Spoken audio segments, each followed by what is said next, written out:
Hello friends, very good morning प्यारे दोस्तों। आप सभी कैसे हैं? एक बार फटाफट से कमेंट करके बताएं और उम्मीद करते हैं कि आप स्वस्थ होंगे, मस्त होंगे, बेहतर तरीके से अपने प्रिपरेशन को आगे की तरफ बढ़ा रहे होंगे। दोस्तों, जैसे आप सभी को पता है कि ये क्लास आप सभी के लिए एस्टेट और बिहार बीएड एंट्रेंस एग्जाम दोनों के लिए इंपॉर्टेंट है। और आज जो क्लास होने वाली है ये आप प्रीवियस ईयर क्वेश्चंस तो लगभग कंप्लीट हो ही गए। अब आगे जो क्वेश्चंस होंगे ये आपके क्वेश्चंस जो होंगे एमसीक्यूज होंगे, और इसमें अगर आप बेहतर तरीके से लगातार 10 दिन तक क्वेश्चन अगर कर लिया तो कहीं ना कहीं आपका एक बेहतर तरीके से जो थॉट प्रोसेस है क्वेश्चन के प्रति, वो सारी चीजें आप बदल जाएंगे। इस चीज को ध्यान रखिएगा, ठीक है। तो सबसे ज्यादा जरूरी यही था। और बढ़ते हैं सीधे क्वेश्चन की तरफ। सर, एस्टेट में 60 नहीं ना? ये क्या पूछे हैं 60 नहीं ना मतलब? अड्डा 24/7 का ऐप अगर आपने डाउनलोड नहीं किया तो इस वीडियो के नीचे डिस्क्रिप्शन बॉक्स में आपका लिंक है, जिस पर क्लिक करके आपको डाउनलोड कर सकते हैं, जिसमें तमाम प्रकार की फैसिलिटी जैसे premium study material, current affairs, job alert, daily quiz, इसके अलावा अन्य बहुत सारी सुविधाओं का फायदा उठा सकते हैं। साथ ही साथ प्यारे दोस्त, अगर आपने बिहार अड्डा 24/7 चैनल को सब्सक्राइब अगर नहीं किया है तो चैनल को सब्सक्राइब करें, बेल आइकन प्रेस करें, जिससे हर एक इंपॉर्टेंट क्लास की नोटिफिकेशन आपको मिलती है और कोई भी क्लास आपसे मिस नहीं होने पाएगी, ठीक है। तो एक बार जरा सभी लोग फटाफट से यस कर देंगे, क्योंकि आज जो क्वेश्चंस होंगे थोड़े से डिफरेंट मिलेंगे और इन डिफरेंट क्वेश्चन में कौन कितना अच्छा कर पाता है ये देखने वाली बात होगी, ठीक है। तो एक बार जरा आपका एनर्जी, आपका जोश जरूर दिखना चाहिए। तो फटाफट से सभी लोग एक बार यस कर देंगे, ठीक है। बहुत बढ़िया। चलिए बढ़ते हैं सीधे क्वेश्चन नंबर फर्स्ट की तरफ। पहला लिखा गया कि आप किस प्रकार के छात्रों को कक्षा में पढ़ाएंगे? जो अधिक होशियार हो, जो सामान्य से नीचे हो, या जो सामान्य हो, या फिर उपरोक्त सभी। आपको पढ़ाने के लिए बोला गया है कि आप आखिरकार अपनी कक्षा में किस प्रकार के बच्चों को पढ़ाएंगे। इन चारों ऑप्शन में से कौन सा आंसर होगा? फटाफट से बताइए,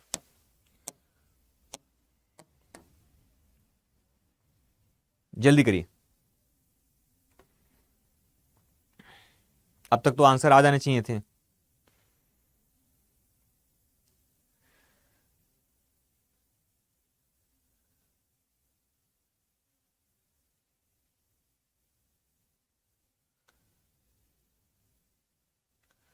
चलिए, बहुत बढ़िया, बहुत बढ़िया, बहुत बढ़िया, गुड। देखिए, सबसे पहली बात, आपको ना बच्चों में भेदभाव नहीं करना होता है। टीचर को बच्चों के साथ, स्टूडेंट के साथ भेदभाव नहीं करना होता है। इस चीज के बारे में आपको पता होना चाहिए। तो चाहे वो बच्चा होशियार हो, चाहे वो बच्चा सामान्य से नीचे हो, चाहे वो बच्चा सामान्य हो, हर बच्चे को हमें क्या करना है, एक जैसे समझते हुए, है ना, उनमें डिफरेंसेस ना समझते हुए, उसमें भेदभाव ना करते हुए हमें क्या करना होता है, पढ़ाना होता है। तो इसका आंसर क्या हो जाएगा? आप कहोगे सर उपरोक्त सभी हो जाएगा। तो जिसका भी आंसर ऑप्शन डी आया है, चौथा आया है, उसका आंसर बिल्कुल क्या है, सही है। नेक्स्ट क्या कह रहा है कि निम्न में से आप किस श्रेणी के छात्रों को पसंद करेंगे? जल्दी करिए, फटाफट से बताइए। किस श्रेणी के छात्रों को आप पसंद करेंगे? जो आपको जानते हो, जो आपसे संबंधित हो, जो आपको नहीं जानते हो, या फिर उपयुक्त सभी। किस टाइप के छात्रों को आप पसंद करेंगे? पढ़ाने की बात तो हो गई कि किस टाइप के बच्चों को आप पढ़ाएंगे, लेकिन अब पसंद करने वाली बात हो गई, है ना। तो चाहे बात पढ़ाने की हो, चाहे बात पसंद करने की हो, हमने बोला ना कि भेदभाव नहीं करना है। मतलब हमें बच्चे को, हर एक बच्चे को पसंद करने की आवश्यकता होती है। ये नहीं कि मतलब पर्टिकुलर किसी एक बच्चे को हमें पसंद करने की आवश्यकता होती है। तो ध्यान रखिएगा, किस श्रेणी के छात्रों को पसंद करेंगे? तो ध्यान रखिएगा, जो बच्चे आपको जानते हैं आप उनको भी पसंद करेंगे, जो आपसे संबंधित हैं उनको भी आप पसंद करेंगे, और इसके अलावा बात करें तो जो आपको नहीं जानते आप उनको भी पसंद करेंगे। इस चीज को ध्यान रखिएगा, है ना। तो हर टाइप के बच्चे जो होंगे उनको आपको क्या करना होता है, एक जैसा स्नेह, एक जैसा प्यार, एक जैसे रूल, एक जैसे प्रोसेस होने चाहिए। उनमें डिफरेंसेस नहीं होने चाहिए, चाहे बच्चा आपसे जुड़ा हो, चाहे आपको जानता हो, चाहे आपको ना भी जानता हो। हर बच्चे के साथ, क्योंकि वो स्टूडेंट है और एक टीचर स्टूडेंट के बीच में जो रिलेशन होता है वो हर स्टूडेंट के साथ एक जैसा होता है। इस चीज को ध्यान रखिएगा, ठीक है। आज गर्दा क्वेश्चन है सर, आज मजा आएगा। अच्छा जी, चलिए, अच्छी बात है, अगर गर्दा क्वेश्चन में गर्दा आएगा तो ठीक है। अगला क्वेश्चन क्या कह रहा है कि यदि आप चाहते हैं कि नए शिक्षक विद्यालय में पुराने शिक्षकों का आदर करें तो आप निम्नलिखित में से क्या करना पसंद करेंगे? चलिए, हमने बोला ना कि मतलब अब जो एमसीक्यूज हम क्वेश्चन उठा रहे हैं ये सारे वो क्वेश्चंस होंगे जो आपके लिए एक एक अलग स्टैंडर्ड, एक अलग सोच को फिक्स करेंगे। और अगर ये सोच आपकी फिक्स हो गई, आपका एक लेवल बन गया ये सोच में, तो फिर आप इजिली बहुत सारे क्वेश्चन का आंसर कर ले जाएंगे, ठीक है। जो थोड़ी सी बहुत दिक्कत आ रही थी, जो कंफ्यूजन क्रिएट कर रहा था, वो सारी चीजें अब धीरे धीरे इन क्वेश्चन से क्लियर हो जाएंगे, ठीक है। जल्दी करिए, फास्ट। यदि आप चाहते हैं कि नए शिक्षक विद्यालय में पुराने शिक्षकों का आदर करें, यानी कि जो अभी नए ज्वाइन टीचर होंगे बिहार में, अभी तो बहुत सारे नए टीचर ज्वाइन किए हैं, है ना। तो नए ज्वाइन टीचर जो होंगे वो पुराने शिक्षकों का आदर करें, तो आप निम्नलिखित में से क्या करना पसंद करेंगे, ये पूछा गया आपसे। फटाफट से बताइए। पहला लिखा गया है कि स्वयं अपने अपने को बड़े का आदर करेंगे, आदर के महत्व पर भाषण देंगे, आदर संबंधित उदाहरण प्रस्तुत करेंगे, उपयुक्त सभी कार्य पसंद करेंगे। क्या बात है, लगातार सभी ऑप्शन के आंसर डी ही आ रहे हैं, क्या बात है भाई। देखिए यहां पे पहली बात तो ये कि हर किसी का आदर करना ये गलत चीज नहीं है ना। आप स्वयं अपने से बड़ों का आदर करेंगे, ये गलत तो है नहीं, और जब गलत है नहीं तो इसे हम गलत क्यों काटे, है ना। तो ये तो बिल्कुल सही है। आदर के महत्व पर भाषण देंगे, मतलब बताएंगे कि एक्चुअली क्या होता है, लोगों को रिस्पेक्ट करनी चाहिए, टीचर को एक दूसरे का रिस्पेक्ट करना चाहिए। ये नहीं कि क्लास में एक टीचर पढ़ा के निकला, दूसरे टीचर गए उसकी टांग खिंचाई कर रहे हैं, उनके बारे में शिकायत कर रहे हैं, तो वो चीज नहीं होना चाहिए। तो इसके बारे में जानकारी देंगे। भाषण देने का मतलब क्या हो गया, उस रिस्पेक्ट के प्रति क्या करेंगे, जानकारी लोगों को देंगे। आदर संबंधित उदाहरण प्रस्तुत करेंगे, एग्जाम्पल प्रेजेंट करेंगे कि देखिए ऐसा रिस्पेक्ट करने से लोगों के अंदर कैसी भावनाएं होती हैं, लोग किस तरीके से देखे जाते हैं, उनकी सोच कैसी होती है। तो ये सारी चीजें सही हैं, कोई भी पॉइंट इसमें से गलत नहीं है। तो आंसर क्या हो जाएगा, उपयुक्त सभी कार्य करना पसंद करेंगे। जिस किसी का भी आंसर ऑप्शन डी आया है, चौथा आया है, उसका आंसर बिल्कुल क्या है, सही है। इस चीज को ध्यान रखिएगा। अगला क्या कह रहा है, यदि विद्यालय के बाहर आपके छात्र लड़ाई झगड़ा कर रहे हों तो आप वहां उपस्थित हैं, तो आप क्या करेंगे, ये पूछा गया। जल्दी करिए। बिहार बीएड एंट्रेंस एग्जाम की तैयारी करने वाले अभ्यर्थी जबरदस्त तरीके से इन क्वेश्चंस को तैयार करेंगे, इसका आंसर देंगे, ठीक है। हाँ, तो क्या करेंगे, उस पर कोई ध्यान नहीं देंगे, अपने कार्य में व्यस्त रहेंगे, छात्रों को समझने का प्रयास करेंगे, छात्रों को डांटना प्रारंभ करेंगे। चलिए फटाफट से बताइए इसका आंसर।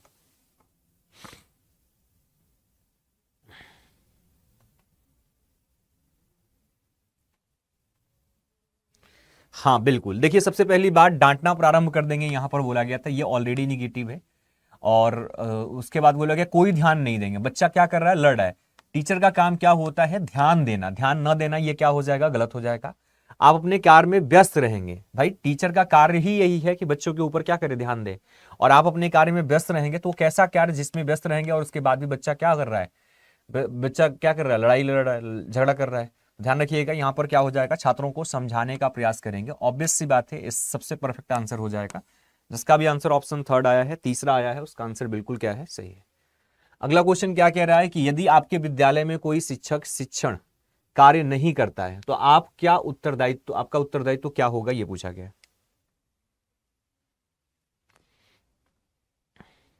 फास्ट करिए। अगर कोई शिक्षक है, कोई टीचर है जो शिक्षण कार्य नहीं कर रहा है, मतलब पढ़ाने के लिए जो शिक्षक है वो पढ़ाने का कार्य नहीं कर रहा है, तो आपकी उत्तरदायित्व क्या होगा, मतलब आपकी रिस्पॉन्सिबिलिटी क्या होगी वहां पर, ये कह रहे हैं, ठीक है।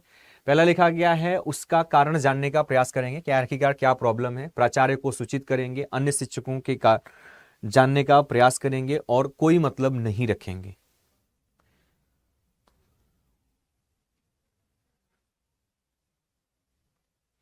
अच्छा, आज 100 में 100 क्वेश्चन हो जाएगा, चलिए अच्छी बात है। धीरे धीरे क्वेश्चन का लेवल बढ़ता जाएगा। शुरुआत हमने किया एमसीक्यू का, तो आसान क्वेश्चन से मैंने शुरुआत किया है, तो खुश होने के लिए ही शुरू किया है आसान से। जैसे 2-4 क्लास बीत जाएगी इसकी, तो उसके बाद आपके लेवल और बढ़ जाएंगे इसके, ठीक है। तो ये मत सोचिएगा कि ये कोइंसिडेंटली हुआ है, मेरे द्वारा लाए गए क्वेश्चन में आसान क्वेश्चन जानबूझ के लाए गए हैं, ताकि आपका एक लेवल स्लो मोशन में ऐसे बढ़े ना। कभी भी छत पे जाने के लिए सबसे पहली सीढ़ी पे चढ़ना होता है, फिर दूसरी, फिर तीसरी, फिर चौथी, फिर पांचवी, तब आदमी छत पे जाता है। अब सीधे यहां पर चले जाएंगे तो प्रॉब्लम हो जाएगा, है ना, लटक जाएंगे, गिर जाएंगे। हाँ, ठीक है। यदि आपके विद्यालय में कोई शिक्षक शिक्षण कार्य नहीं करता है तो आपका उत्तरदायित्व क्या होगा, उसका कारण जानने का प्रयास करेंगे। ऑब्वियस सी बात है, चाहे स्टूडेंट हो चाहे टीचर हो, अगर कोई प्रॉब्लम आपके सामने आती है तो सबसे पहली प्रायोरिटी क्या होती है, आपको उसकी प्रॉब्लम के बारे में पता करना कि एक्चुअली प्रॉब्लम क्या है। प्राचार्य को सूचित करने से उसका समाधान मिलेगा, आप कहोगे नहीं सर। अन्य शिक्षकों का कारण जानने से आप कहोगे सर अन्य शिक्षक से क्या मतलब है, कोई टीचर नहीं पढ़ा रहा है तो हम किसी तीसरे टीचर के बारे में क्यों जानकारी कलेक्ट करेंगे, तो ये भी गलत है। और कोई मतलब नहीं रखेंगे, भाई आपके सहकर्मी हैं तो मतलब तो सबके साथ रखना बनता है, ये भी गलत हो जाएगा। आप कहोगे सर फर्स्ट आंसर बिल्कुल क्या हो जाएगा, सही। लेकिन आज का समाज ये कहता है कि नहीं नहीं, क्या करें, हमसे क्या मतलब है भाई, वो अपना काम करें ना करें, हमसे क्या मतलब, हम अपना काम कर रहे हैं ना। आज का हिसाब किताब कुछ ऐसा चलता है। लेकिन आंसर क्या हो जाएगा, कारण जानने की कोशिश करेंगे, आखिरकार कोई समस्या है तो क्या है। ठीक है, चलिए अगला क्या बोला गया है यहां पर कि आपके विद्यालय में कुछ शिक्षक ट्यूशन को अपना व्यवसाय समझते हैं, तो आप इस स्थिति में क्या करेंगे। मतलब जो आपके विद्यालय के शिक्षक हैं वो क्या कर रहे हैं, टीचिंग जो ट्यूशन होता है, ट्यूशन पढ़ाते हैं ना बहुत सारे टीचर, है ना, तो वो अपने ट्यूशन को क्या करते हैं, व्यवसाय समझते हैं। तो ऐसे कंडीशन में आप क्या करेंगे ये पूछा गया है। स्वयं भी उस समूह में मिल जाएंगे, मतलब आप भी जाकर के पढ़ाना शुरू कर देंगे, पैसा कमाना शुरू कर देंगे, या उससे होने वाली हानियों के बारे में बताएंगे, या फिर प्राचार्य को रिपोर्ट करेंगे, या फिर उससे कोई मतलब नहीं रखेंगे। तो देखिए सबसे पहली प्रायोरिटी क्या है भाई, कि आप उसमें मिल जाएं, तो फिर आपको अजीब लगा ही क्यों, जब आपको अजीब लगा है तो आप उसमें मिल जाएंगे तो आप भी उसी रंग के रंग जाएंगे, तो ये तो बिल्कुल नहीं होगा। आप उससे होने वाली हानियों को बताएंगे, प्राचार्य को रिपोर्ट करेंगे, कोई मतलब नहीं रखेंगे। ये चीज ना बहुत खतरनाक होता है, कोई मतलब ना रखने वाला तो बिल्कुल ही गलत हो जाएगा, निगेटिव हो गया। प्राचार्य को रिपोर्ट करने से समस्या का समाधान होगा, आप होगी नहीं सर, समस्या का समाधान पहले अपने लेवल पर होना चाहिए। तो उससे होने वाली हानियों को क्या करेंगे, बताएंगे। बी आंसर आपका बिल्कुल क्या हो जाएगा, सही हो जाएगा। जिसका भी आंसर ऑप्शन सेकेंड आया है, बी आया है, उसका आंसर बिल्कुल भैया क्या है, सही है। अगले क्वेश्चन का आंसर जरा फटाफट से बताइए कि विद्यालय में सभी शिक्षकों को समय पर आना चाहिए, क्योंकि इससे छात्र भी समय पर आएंगे, छात्रों में एक अच्छी आदत पड़ेगी, समय के महत्व को समझेंगे, उपयुक्त सभी बातों का विकास होगा। जल्दी करिए फास्ट। एक टीचर को समय पे क्यों आना चाहिए, शिक्षक को समय पर आना चाहिए क्योंकि टीचर जो है उसको समय पर, टाइम पर क्लास में या फिर विद्यालय में क्यों पहुंचना चाहिए, उसकी बात की गई है। पहला बोला गया है छात्र भी समय पर आएंगे, ऑब्वियस सी बात ही। देखिए छात्र के लिए जो रोल मॉडल होते हैं वो एक्चुअली क्या होते हैं, टीचर होते हैं, है ना। टीचर के जो गुण होते हैं छात्रों को पसंद आते हैं, और छात्र भी उस प्रकार के गुण को आत्मसात करने की कोशिश करते हैं। वो भी चाहते हैं कि हमारे पास ऐसी क्षमता हो, हम भी इनके जैसे बने, है ना।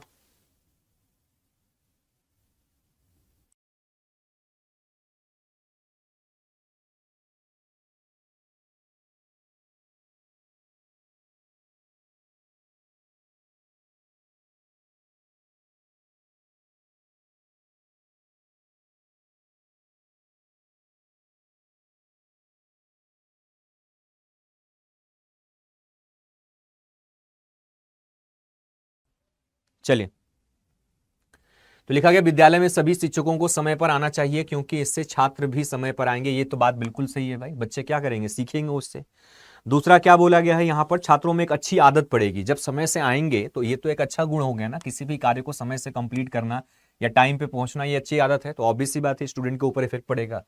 समय के महत्व को समझेंगे, ऑब्वियस सी बात है, समय जो होता है कीमती होता है, इससे उनको भी जानकारी पता चलेगी। तीनों पॉइंट तो पॉजिटिव हैं, और उपयुक्त में से सभी बातों का विकास होगा। आप कहोगे sir D will be the right answer, तो जिसका भी आंसर ऑप्शन डी आया है, चौथा आया है, उसका आंसर बिल्कुल क्या है भाई, सही है।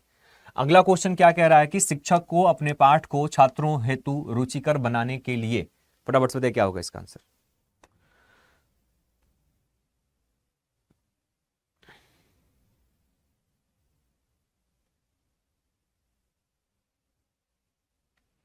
चलिए, शिक्षक को अपने पाठ को छात्रों हेतु और रुचिकर बनाने हेतु सहायक सामग्री खूब प्रयोग करना चाहिए, पाठ की तैयारी ठीक ढंग से करनी चाहिए, श्यामपट्ट पर स्वच्छता से कार्य करना चाहिए, छात्रों की सहायता से पाठ का विकास करना चाहिए।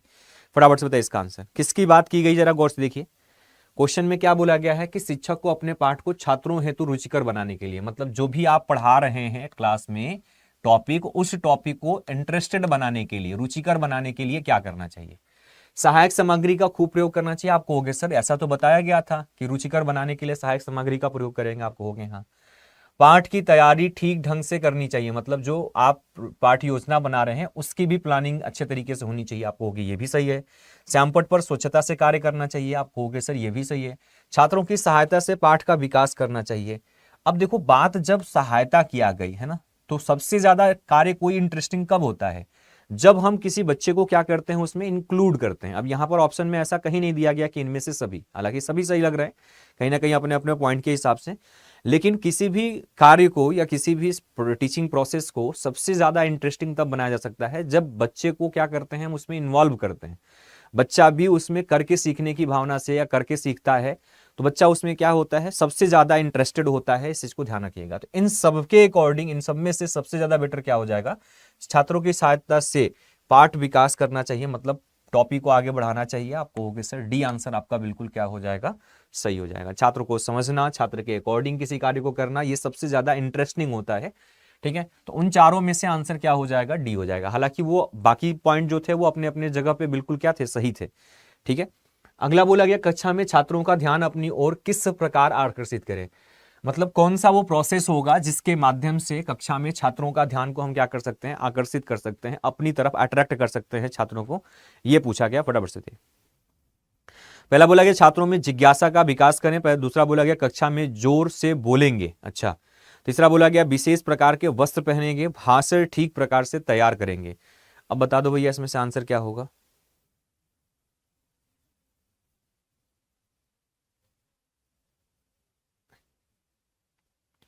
राजनंदिनी जी के बारे में इतना ज्यादा काहे चर्चा चल रही है भाई, क्वेश्चन पे थोड़ा सा फोकस कर लीजिए। जवाब तो राजनंदिनी जी दे ही देंगी, आप जरा क्वेश्चन का आंसर कर लीजिए। कक्षा में छात्रों का ध्यान अपनी ओर आकर्षित करने के लिए छात्रों में जिज्ञासा का विकास करेंगे। ऑब्वियस सी बात है, जानने की जब इच्छा बच्चे के अंदर आएगी तो बच्चा क्या होगा, आकर्षित होगा। कोई भी पॉइंट होता है ना, जैसे आप ही को पता करना हो कि इसका आंसर क्या होगा, ये कैसे हुआ, क्यों हुआ, तो आप 100% बातों को क्या करते हैं, सुनते हैं, आकर्षित होते हैं ना।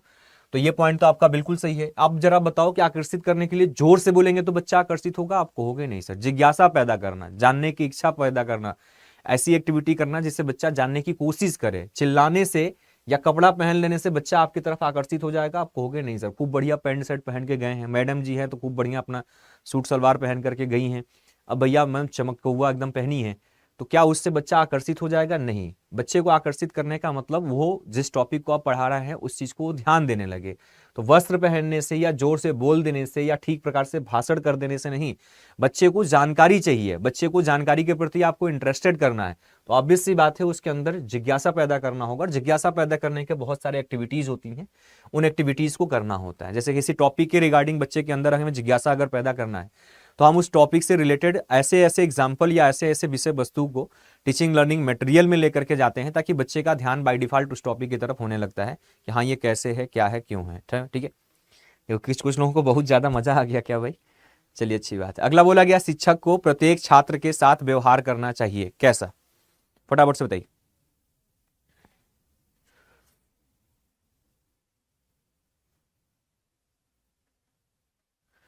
लिखा गया है कि शिक्षक को प्रत्येक छात्र के साथ व्यवहार करना चाहिए, मित्र की तरह बराबर का, व्यक्तिगत रूप से कोई मतलब नहीं रखना चाहिए। फटाफट से बताइए इसका आंसर क्या होगा।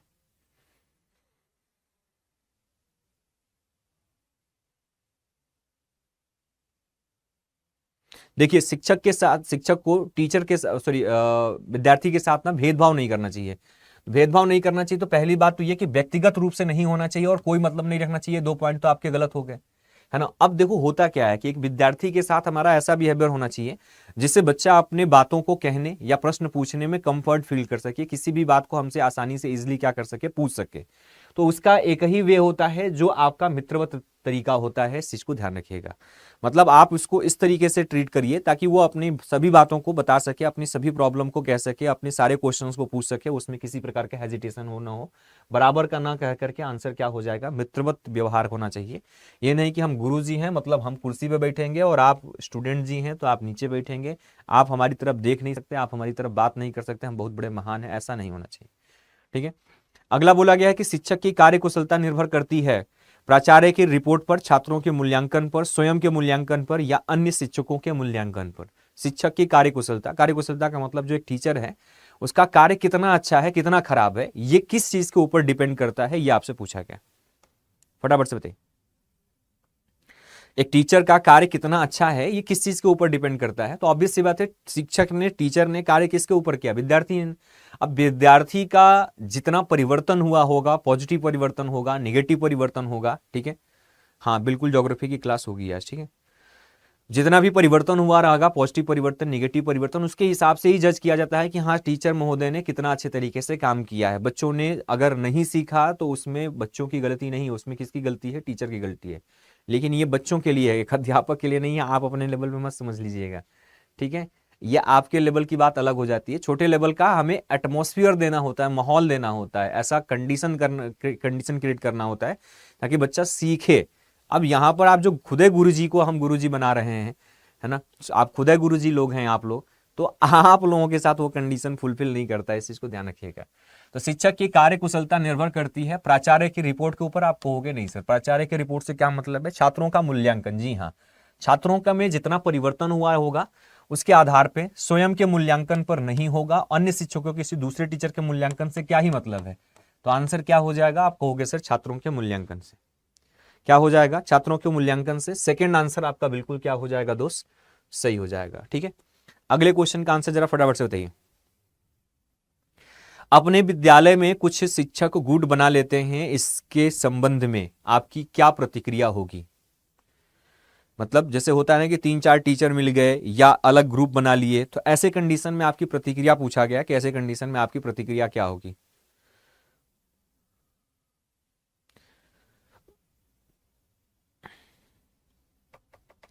देखिए, बात तो वही है, किसी भी प्रॉब्लम के कंडीशन में सबसे पहले हमें प्रॉब्लम को समझना होता है कि प्रॉब्लम एक्चुअली है क्या।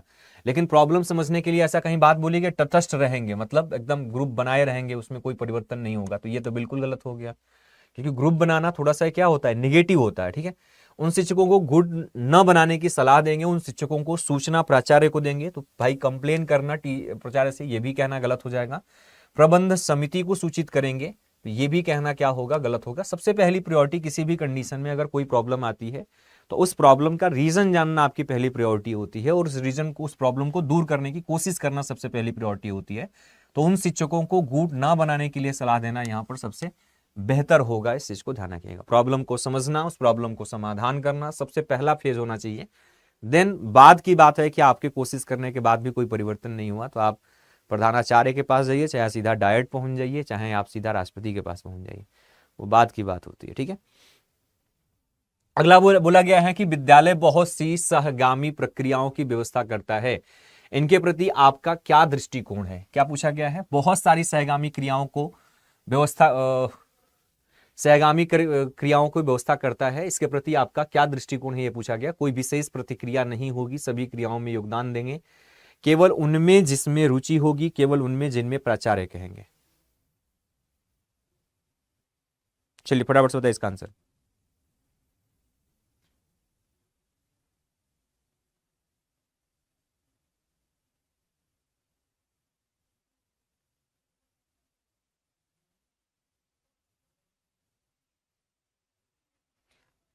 कमेंट्स में केवल आंसर देने की कोशिश करिए, इधर उधर की बात करेंगे तो हमें ब्लॉक करने में तनिक देर नहीं लगेगा, इस चीज को ध्यान रखिएगा। ठीक है, तो प्लीज आप सभी से अनुरोध है, हम नहीं चाहते किसी को यहां पे ब्लॉक करना। ठीक है,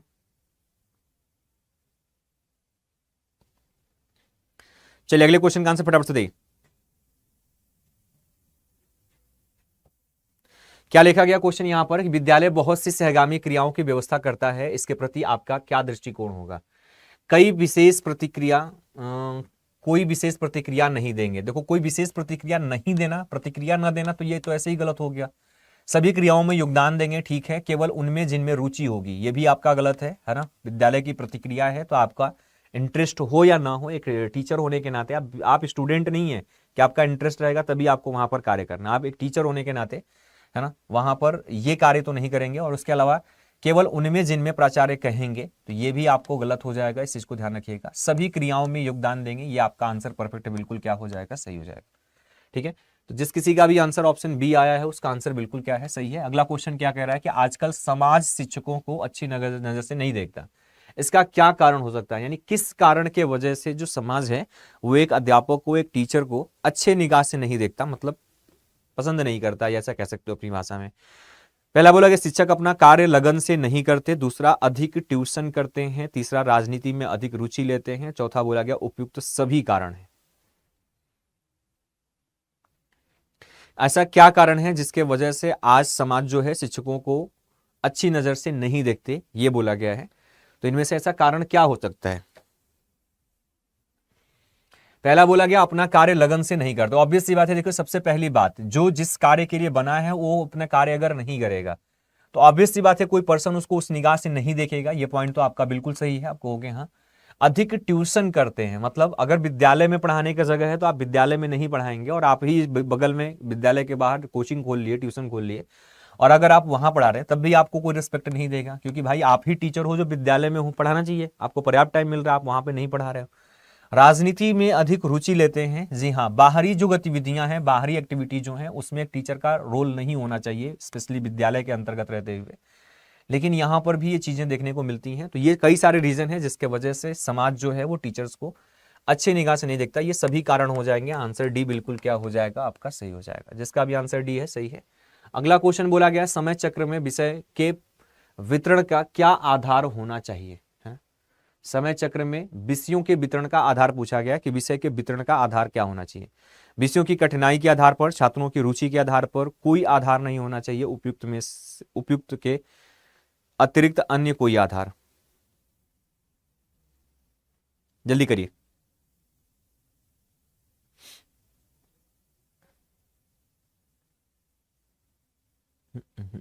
समय चक्र जैसे क्लास होता है ना, जैसे सुबह क्लास शुरू हुई, पहली घंटी, दूसरी घंटी, तीसरी घंटी, चौथी घंटी, ऐसे 4-6 घंटे जो भी क्लासेस चलते हैं, तो उसमें यही बोला गया है कि जो समय चक्र में विषय का वितरण करना है, यानी कौन सा विषय कब पढ़ाया जाए, पहले घंटे में पढ़ाया जाए कि दूसरे घंटे में पढ़ाया जाए, इस तरीके से, है ना।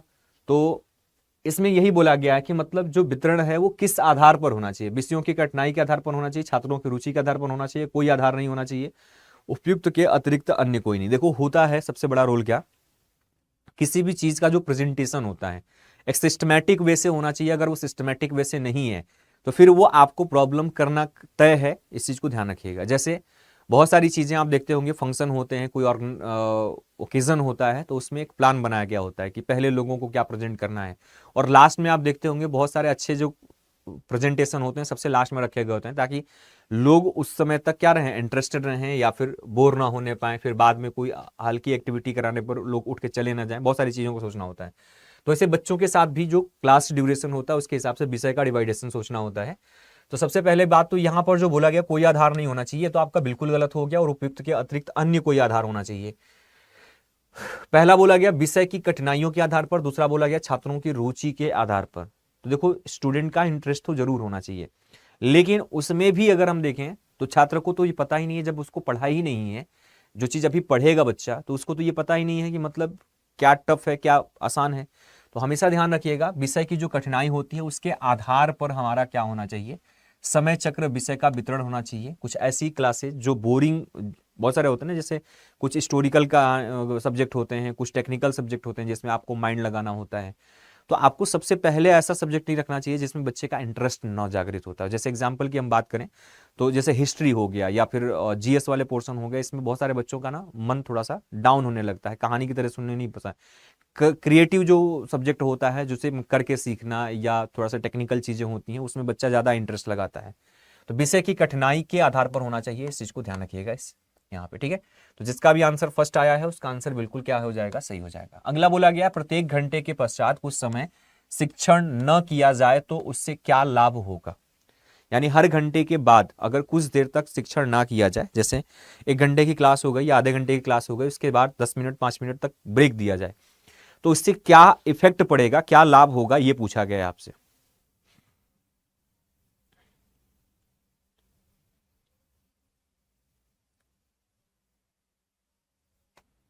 ठीक है,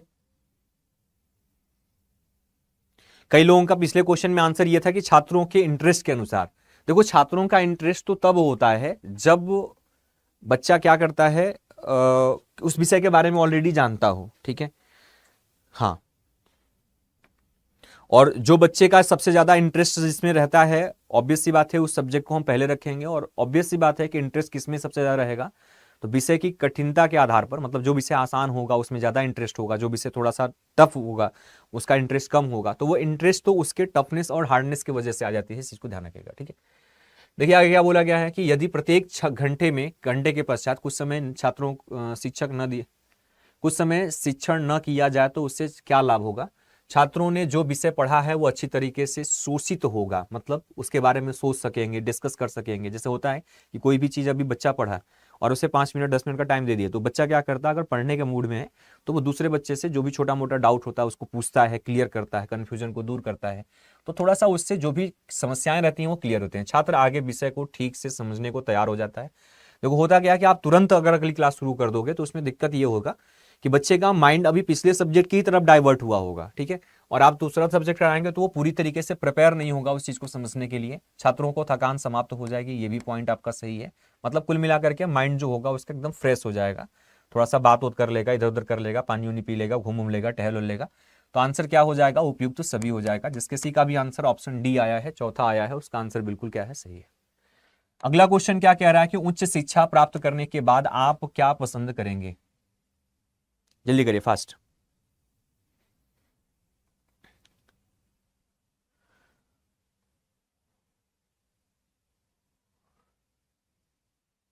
लिखा गया उच्च शिक्षा प्राप्त करने के बाद आप क्या पसंद करेंगे, यह पूछा गया है।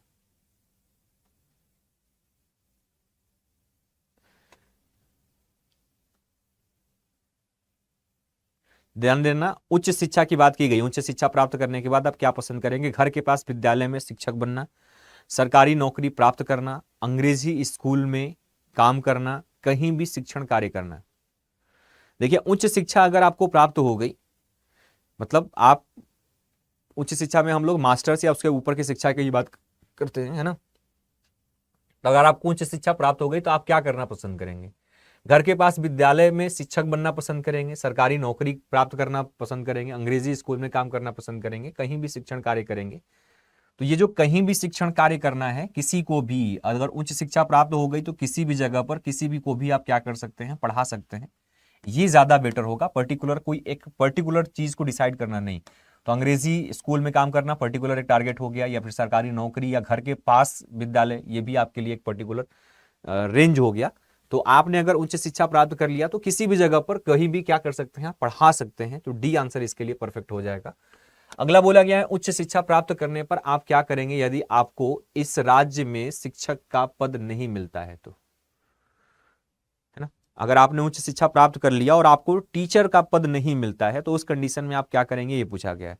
कोई अन्य नौकरी करेंगे, देश के किसी भाग में शिक्षक बनने का प्रयास करेंगे, पश्चाताप करेंगे कि उच्च शिक्षा प्राप्त क्यों की, और फिर बोला गया है उपयुक्त में से सभी।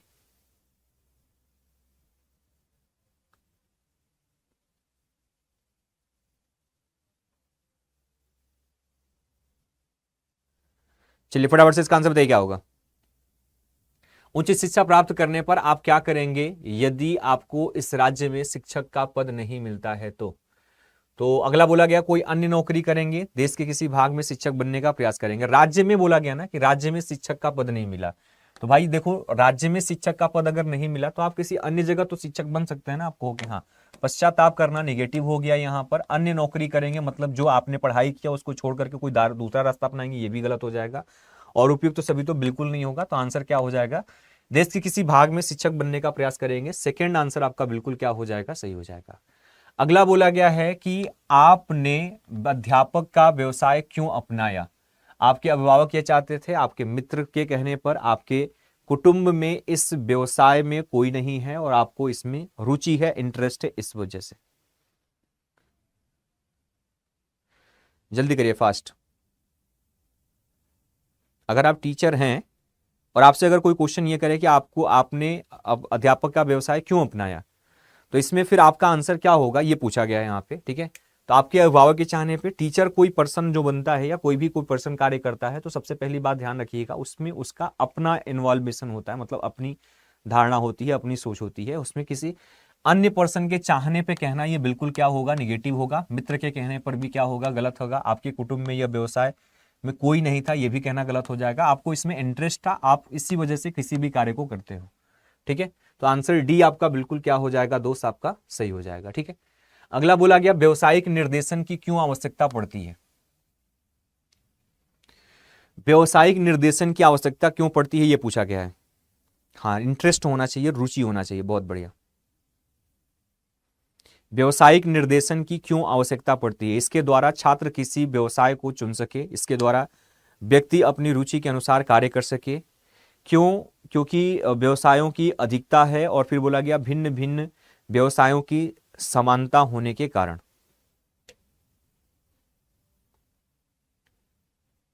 व्यवसायिक निर्देशन की बात की गई है कि व्यवसायिक निर्देशन की क्यों आवश्यकता पड़ती है ना। तो यहां पर बात क्या की गई है, जो गाइडेंस दी जाती है पर्टिकुलर किसी चीज को लेकर के, तो गाइडेंस की आवश्यकता इसीलिए दी जाती है, जैसे हम आपसे ये कहें कि आप हाई स्कूल में पढ़ रहे हैं तो आपको इंटरमीडिएट की जानकारी दी जाती है, इंटरमीडिएट के बाद आप क्या करेंगे, कि आपके लिए फील्ड कैसा होगा उसके बारे में जानकारी दी जाती है, ताकि आपको कंफ्यूजन ना हो सके, आप कहीं ऐसा ना हो कि आप जिसके लायक हैं आप उस लाइन को ना पकड़ के किसी और दूसरे लाइन में अपना रास्ता बना लें। तो ऑब्वियस सी बात है, व्यवसायिक निर्देशन की क्यों आवश्यकता पड़ती है, इसके निर्देशन की आवश्यकता इसलिए पड़ती है कि आप अपने आप को समझ सकें और अपने आप को देख सकें कि आप किस लायक हैं, कि क्या कार्य कर सकते हैं। इसके द्वारा छात्र किसी व्यवसाय को चुन सकें। बोला गया इसके द्वारा व्यक्ति अपनी रुचि के अनुसार कार्य चुन सकें। ऑब्वियस सी बात है, ये सही लग रहा है, क्योंकि व्यवसायों की अधिकता है, अधिकता के लिए नहीं होता है, भिन्न भिन्न व्यवसायों की समानता होने के कारण, यानी जो अलग अलग व्यवसाय हैं उसकी समानता होने के कारण। इन सब में से सबसे ज्यादा बेटर आंसर क्या हो जाएगा, इसके द्वारा व्यक्ति अपने रुचि के अनुसार कार्य चुन सकेगा। ऑब्वियस सी बात है, आपको अगर हमने जानकारी दे दिया, सभी जानकारियां आपको है, जैसे हमने कह दिया कि जो बच्चा मैथमेटिक्स में स्ट्रांग है वो एक काम क्या कर ले भैया, बीटेक कर ले। हम कह देंगे भैया जो आर्ट्स में मतलब सोशल में स्ट्रांग है, हिस्ट्री ज्योग्राफी पॉलिटी है, तो हम कह देंगे उसको सिविल की तैयारी कर ले। तो ये एक्चुअली जो हम निर्देशन दे रहे हैं, जो व्यवसायिक निर्देशन दे रहे हैं कि मतलब आप इस लाइन में जा सकते हैं, आप अगर इस टॉपिक से स्ट्रांग है तो आप इस लाइन में जा सकते हैं। तो इससे क्या होगा कि हर बच्चा अपनी क्षमता के अनुसार इंटरेस्ट ले सकता है, रुचि के अनुसार अपने कार्य को चुन सकता है, इसलिए यह आवश्यक होती है, इस चीज को ध्यान रखिएगा। अगला क्वेश्चन कह रहा है कि छात्रों के पठन में अभिवृत्ति की जांच निम्नलिखित में से कौन अधिक कर सकता है, यह पूछा गया। फटाफट से बताइए, छात्रों के पठन में अभिवृत्ति की जांच निम्नलिखित में से कौन अधिक कर सकता है। प्रश्नों के मौखिक उत्तर के आधार, उनका भिन्न भिन्न परिस्थितियों के व्यवहार, उनके लिखित उत्तर, उपरोक्त में से कोई नहीं। फटाफट से बताइए इसका आंसर क्या होगा, जल्दी करिए।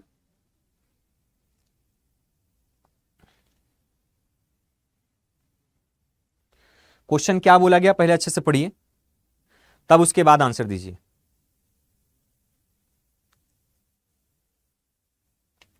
क्वेश्चन कह रहा है कि छात्रों के पठन में अभिवृत्ति की जांच निम्नलिखित में से कौन अधिक कर सकता है। ठीक है, पठन में अभिवृत्ति की जांच मतलब पढ़ने में जो उसकी अभिवृत्ति है उसकी जांच इसमें से कौन अधिक कर सकता है। प्रश्नों के मौखिक उत्तर के आधार पर, मतलब ओरली अगर हम उससे क्वेश्चन पूछ लें तब, या उसका भिन्न भिन्न परिस्थितियों में व्यवहार, या फिर उसके लिखित उत्तर, या फिर उपयुक्त में से कोई नहीं। देखो बात किसकी की जा रही है, अभिवृत्ति की जांच की बात की जा रही है। और अभिवृत्ति की जांच की अगर हम बात करें तो उस कंडीशन में आप उससे लिखित उत्तर के आधार पर अभिवृत्ति की जांच नहीं कर सकते, मौखिक उत्तर के आधार पर अभिवृत्ति की जांच नहीं कर सकते, बल्कि उसकी परिस्थितियों में जो व्यवहार होगा, व्यवहार के आधार पर उसकी अभिवृत्ति की जांच की जा सकती है। तो आपको हो गया सर उनका भिन्न भिन्न परिस्थितियों में व्यवहार। जिस किसी का भी आंसर ऑप्शन सेकंड आया है, बी आया है, उसका आंसर बिल्कुल क्या है, सही है। अगला क्वेश्चन कह रहा है कि आजकल शहरों में बहुत से छोटे छोटे प्राइवेट प्राथमिक विद्यालय खुल गए हैं, आपके विचार से इनके खुलने पर क्या कारण, इनके खुलने का क्या कारण है। ठीक है, 4 ऑप्शन दिए गए, फटाफट से बताइए आपके हिसाब से इसके खुलने के पीछे रीजन क्या है। बहुत सारे छोटे छोटे प्राथमिक विद्यालय खुल चुके हैं। पहला बोला गया है प्रचलित विद्यालय में शिक्षण कार्य ठीक ढंग से नहीं चलता। ठीक है, दूसरा बोला गया इसके खुलने से बच्चों को बहुत दूर शिक्षण हेतु नहीं जाना पड़ता है। तीसरा बोला गया इसमें उपयोगी शिक्षा दी जाती है। चौथा बोला गया धन पैदा करने का अच्छा तरीका है। देखो दो चीजें हैं यहां पर, दो चीजें यहां पर आपके दिमाग में आनी चाहिए। अगर यही चीज गवर्नमेंट विद्यालय के हिसाब से बोला गया होता कि हर गांव में एक प्राथमिक विद्यालय बना दिया गया, समझने की कोशिश करिएगा, अगर हर गांव में एक प्राथमिक विद्यालय बना दिया गया, अगर ऐसा बोला गया होता तो फिर ऐसे कंडीशन में क्या होता कि आपका आंसर बी बिल्कुल क्या हो जाता, सही हो जाता। हर गांव में, हर क्षेत्र में प्राथमिक विद्यालय गवर्नमेंट द्वारा बना दिया गया, अगर ऐसी कंडीशन होती तो उस कंडीशन में आंसर आपका बी बिल्कुल क्या होता, सही होता। लेकिन बात यहां क्या गई, जरा गौर से देखिए, आजकल शहरों में बहुत छोटे छोटे प्राइवेट विद्यालय, क्या बोला गया है, प्राइवेट विद्यालय खुल गए, है ना। तो प्राइवेट विद्यालय की बात की गई है और उनकी संख्या क्या है, बहुत हो गई है, मतलब आजकल शहरों में बहुत से, है ना, कि उनकी संख्या क्या है, ज्यादा हो गई है। तो एक चीज तो क्लियर है भाई कि यहां पर ज्यादा होने का मतलब यह है कि वो सुविधा के लिए तो नहीं खुले हैं, सुविधा के लिए नहीं खुले हैं, ये तो क्लियर हो गया कि वो नजदीक के लिए नहीं खुले। जब बहुत सारे खुल गए तो वो नजदीक के लिए नहीं खुले। प्रचलित विद्यालयों में शिक्षण कार्य ठीक से नहीं चलता, ये भी कहना गलत होगा। किसी को हम शिक्षण कार्य के हिसाब से कैसे जज कर सकते हैं जब कई सारे विद्यालय खुले हैं, तो उनमें उपयोगी शिक्षण दी जाती है। इस वजह से आप कहोगे सर कई सारे विद्यालय खुले हैं तो किसको उपयोगी शिक्षा के बारे में बताओगे, है ना। तो अगर ये सरकारी विद्यालय होता और ग्रामीण क्षेत्र में हर जगह खुल गया तो उसके लिए कंडीशन दूसरा सही होता, लेकिन इसके लिए नहीं होगा। तो आंसर हो जाएगा ये धन पैदा करने का अच्छा तरीका है।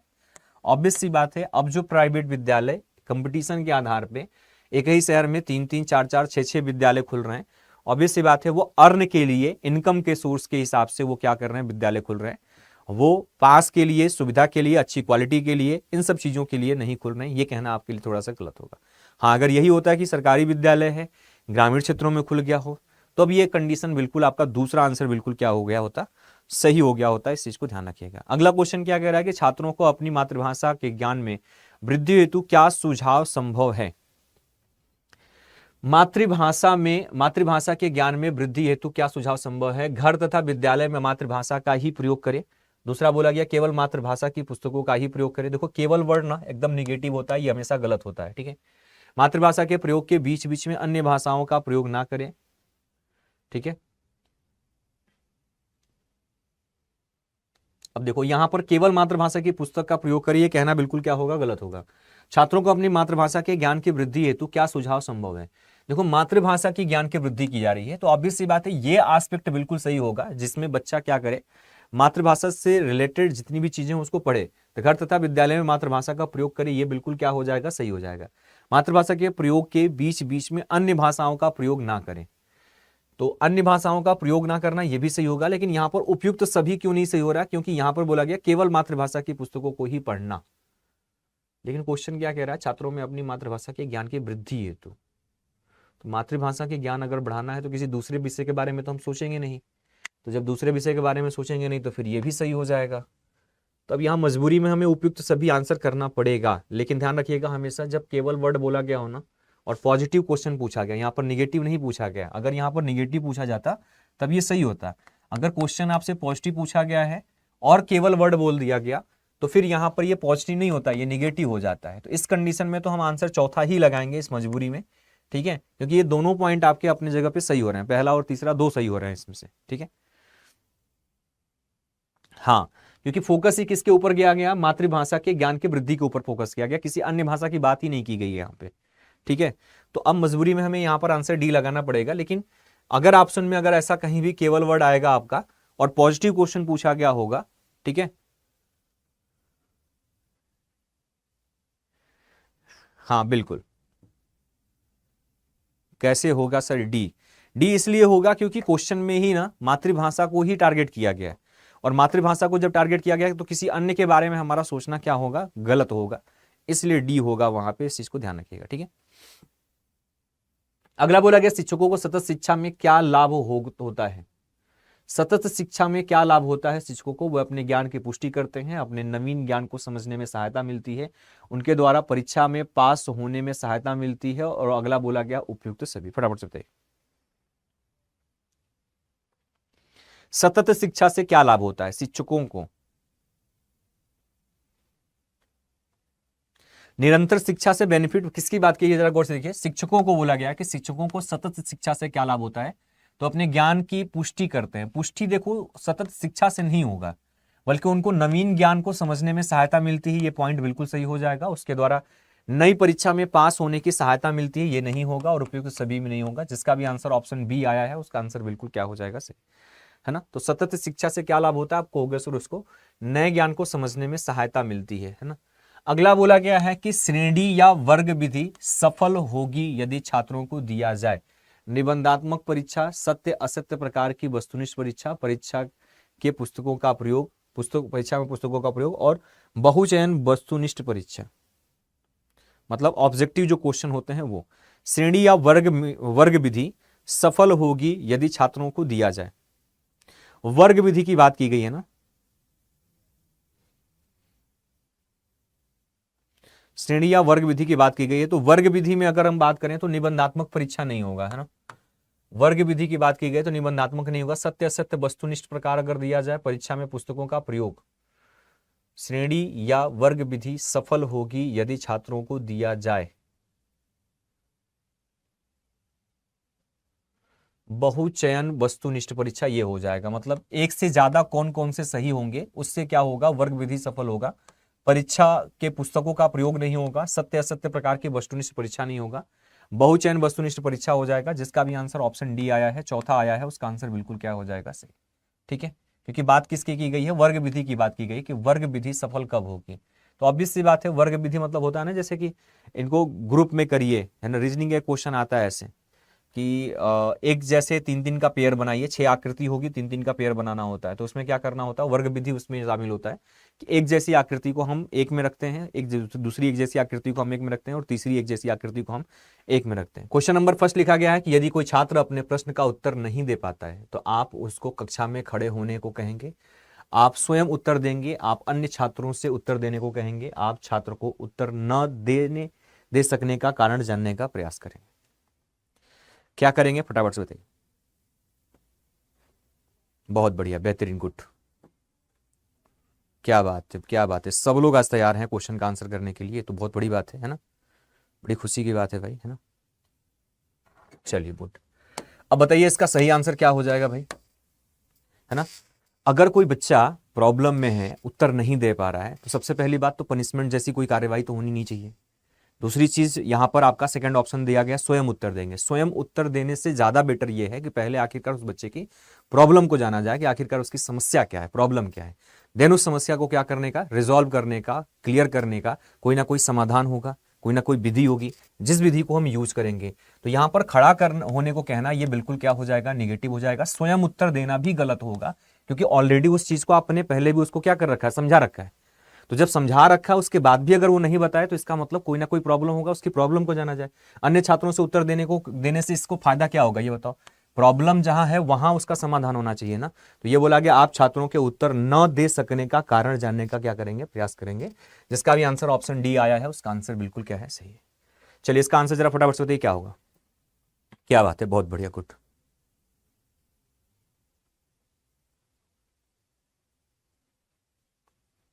चलिए दिन भर अगला क्वेश्चन क्या कह रहा है, यदि कुछ छात्र समय समय पर कक्षा में अनुपस्थित रहते हैं तो आप क्या करेंगे, यह पूछा गया। उन छात्रों से कारण पूछेंगे, अभिभावकों से इसका कारण पूछेंगे, कक्षा के अन्य छात्रों से पूछेंगे, या विद्यालय में अन्य शिक्षकों से पूछेंगे। जल्दी करिए फर्स्ट।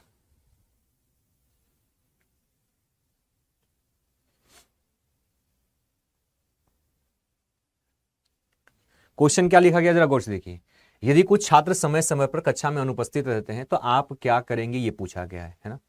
अब थोड़ा सा दिमाग लगाइए, छात्र जो है समय समय पर कक्षा में क्या है, अनुपस्थित रह रहे हैं, मतलब वो प्रेजेंट नहीं है। तो प्रेजेंट नहीं है तो पहला बोला गया उन छात्रों से कारण पूछेंगे। तो देखो छात्रों से कारण पूछना तो समझ में आता है, कोई दिक्कत नहीं, क्योंकि समस्या जिससे रिलेटेड है अगर उससे हम उसका बारे में पता कर रहे हैं तो ये कोई गलत तो है नहीं, है ना। अभिभावकों से इसका कारण पूछेंगे, ये भी पॉइंट सही होगा, इस गलत नहीं कह सकते इसको।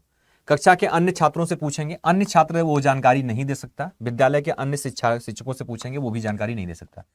ये 2 पर्सन ऐसे हैं जो इसके बारे में जानकारी दे सकते हैं। लेकिन सबसे पहली प्रायोरिटी क्या है, जैसे हमने बताया था ना कि कोई समस्या होने पर आप उसके घर पर कंप्लेन करेंगे या घर पे शिकायत करेंगे, उससे पहले हम बच्चे से पूछें, बच्चे की प्रॉब्लम को जाने, ये चीज हमने आपको बताया, ठीक है। हाँ ठीक है भाई। तो अब इसके अकॉर्डिंग आंसर क्या हो जाएगा, पहली प्रायोरिटी छात्र से कारण पूछेंगे, अगर उससे कुछ क्लियर नहीं हुआ, अगर वो बच्चा नहीं मिलता, तब सेकेंडरी चीजें होती हैं, जैसे बच्चा आना ही बंद कर दे विद्यालय, तब उस कंडीशन में अभिभावक से पूछना समझ में आता है। जैसे बच्चा नहीं आएगा तो अभिभावक से ही मिलने जाओगे ना, घर पे ही तो मिलने जाओगे ना आप उसको, तो तब समझ में आता है। लेकिन ये कभी कभी जब बोल रखा है कि कुछ छात्र समय समय पर कक्षा में अनुपस्थित रहते हैं, मतलब बीच बीच में अगर आ रहे हैं, तो फिर हम उनसे ही पूछना ज्यादा बेटर होगा। फर्स्ट आंसर आपका बिल्कुल क्या हो जाएगा, सही हो जाएगा, ठीक है। अगला क्वेश्चन क्या कह रहा है कि प्राइवेट शिक्षण केंद्रों का मुख्य उद्देश्य क्या होता है, परीक्षा पास कराना, धन पैदा करना, छात्रों की कमी को पूरा करना और उपयुक्त सभी उद्देश्य। प्राइवेट शिक्षण केंद्रों की बात की गई है कि प्राइवेट शिक्षण केंद्रों का मुख्य उद्देश्य क्या होता है, यह पूछा गया।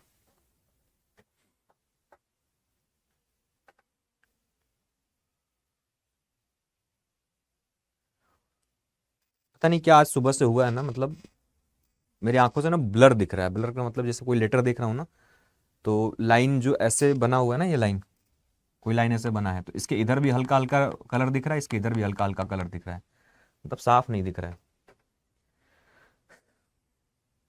सुबह से ही मतलब बार बार ऐसी प्रॉब्लम हो रही है, और ऐसा लग रहा है कि मतलब एक बार आंख बंद करके ओपन करेंगे तो शायद साफ दिख जाए, इसलिए बार बार मैं आंख भी बंद कर रहा हूँ, कुछ हो नहीं रहा उससे।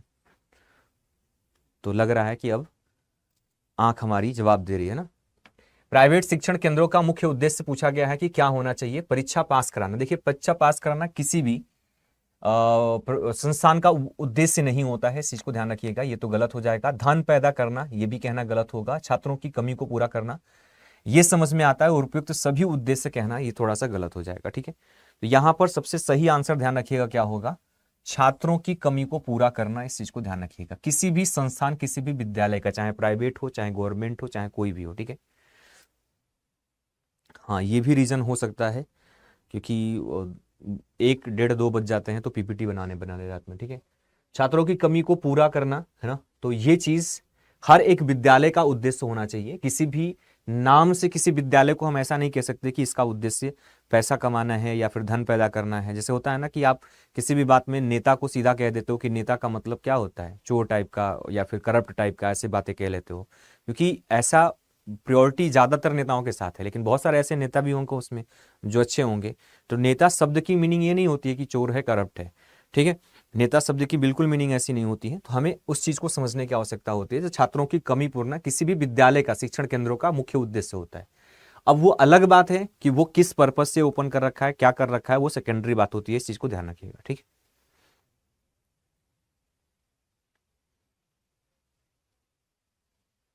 ठीक है, चलिए गुड। तो जिसका भी आंसर ऑप्शन सी आया है उसका आंसर बिल्कुल क्या है, सही है। अगला क्वेश्चन क्या कह रहा है, जरा गौर से देखिए। लिखा गया है कि छात्रों के दिए गए लिखित कार्य को कार्य समाप्ति के तुरंत बाद जांचना चाहिए, दिए गए 1 दिन बीतने पर जांचना चाहिए, सप्ताह के अंत में जांचना चाहिए, या फिर समय मिले तब जांचना चाहिए। ये पूछा गया, फटाफट से बताइए।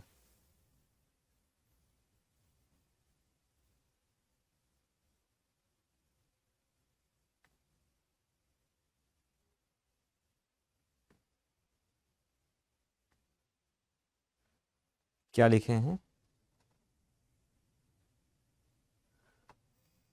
कल मैं नहीं पढ़ी थी इसलिए आज सही बताई। अच्छा, चलिए फटाफट से इसका आंसर बताइए क्या होगा। लिखा गया छात्रों में दिए गए लिखित कार्यों को, है ना, कार्य समाप्ति के तुरंत बाद, मतलब छात्र को जो दिया गया लिखित कार्य था उसको कब चेक करना चाहिए, ये पूछा गया। तो ऑब्वियस सी बात है, लिखित कार्य जब दिया गया तो कार्य के समाप्त होने के बाद क्या होना चाहिए, तुरंत जांचना चाहिए, ताकि बच्चा अगर कुछ गलत लिखा है, कुछ गलती से कुछ दूसरा कुछ लिखा है, तो फिर उसका करेक्शन तुरंत हो जाए, ताकि बाद में बच्चा जब उसको रिवाइज करेगा, पढ़ेगा, तो गलत कॉन्सेप्ट उसके माइंड में विकसित ना हो। 1 दिन बीत जाने के बाद जांचना चाहिए, बिल्कुल नहीं। सप्ताह के अंत में जांचना चाहिए, ये भी नहीं। और समय मिले तभी जांचना चाहिए, तो ये तो एकदम आलसी वाला काम हो गया। आंसर आपका फर्स्ट बिल्कुल क्या हो जाएगा, सही हो जाएगा, ठीक है। क्योंकि कोई भी चीज आप अगर नोट डाउन करते हो, कोई भी चीज अगर आप लिखते हो और उसी चीज को आप क्या करोगे, पढ़ोगे, अगर गलत लिखोगे तो गलत पढ़ोगे।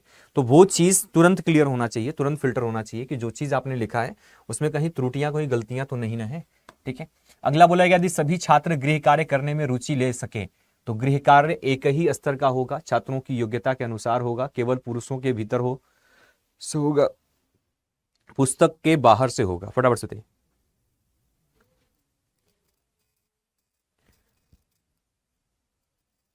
गुप्ता जी के पद चिन्ह पे चलना पड़ेगा। क्वेश्चन का आंसर बताइए पहले। सभी छात्र गृह कार्य करने में रुचि ले सकें तो गृह कार्य एक ही स्तर का होगा, छात्रों की योग्यता के अनुसार हो, केवल पुस्तक के भीतर से हो। देखो केवल वर्ड जहां पर भी होगा, अगर पॉजिटिव स्टेटमेंट दे रखा है क्वेश्चन में और यहां पर केवल वर्ड दे रखा है, तो ये बिल्कुल क्या हो जाएगा, गलत हो जाएगा, पहली बात, ठीक है। और अगर स्टेटमेंट में निगेटिव दे रखा है और केवल वर्ड दे रखा होगा तो वो फिर क्या हो जाएगा, सही होगा। तो डिपेंड करता है कि स्टेटमेंट में क्या दे रखा है, क्वेश्चन में क्या दे रखा है, ठीक है। पुस्तक के बाहर से हो तो ये भी आपका गलत हो जाएगा। गृह कार्य करने में रुचि ले सके तो गृह कार्य कैसा होना चाहिए, तो एक ही स्तर का नहीं होना चाहिए, इस चीज को ध्यान रखिएगा। छात्र जो होते हैं उनकी योग्यता के अनुसार होना चाहिए, जो पढ़ा है, जो क्षमता है उसके हिसाब से होना चाहिए।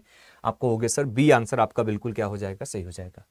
अगला क्वेश्चन क्या कह रहा है कि कक्षा में शिक्षक को पाठ्य प्रारंभ करने से पहले पिछले पाठ का पर प्रश्न कर ले नवीन पाठ से संबंधित पूर्व ज्ञान पर प्रश्न पूछें, कक्षा में सीधे नवीन पाठ को प्रारंभ कर दें, उपयुक्त में से कोई नहीं। जल्दी करिए, फास्ट।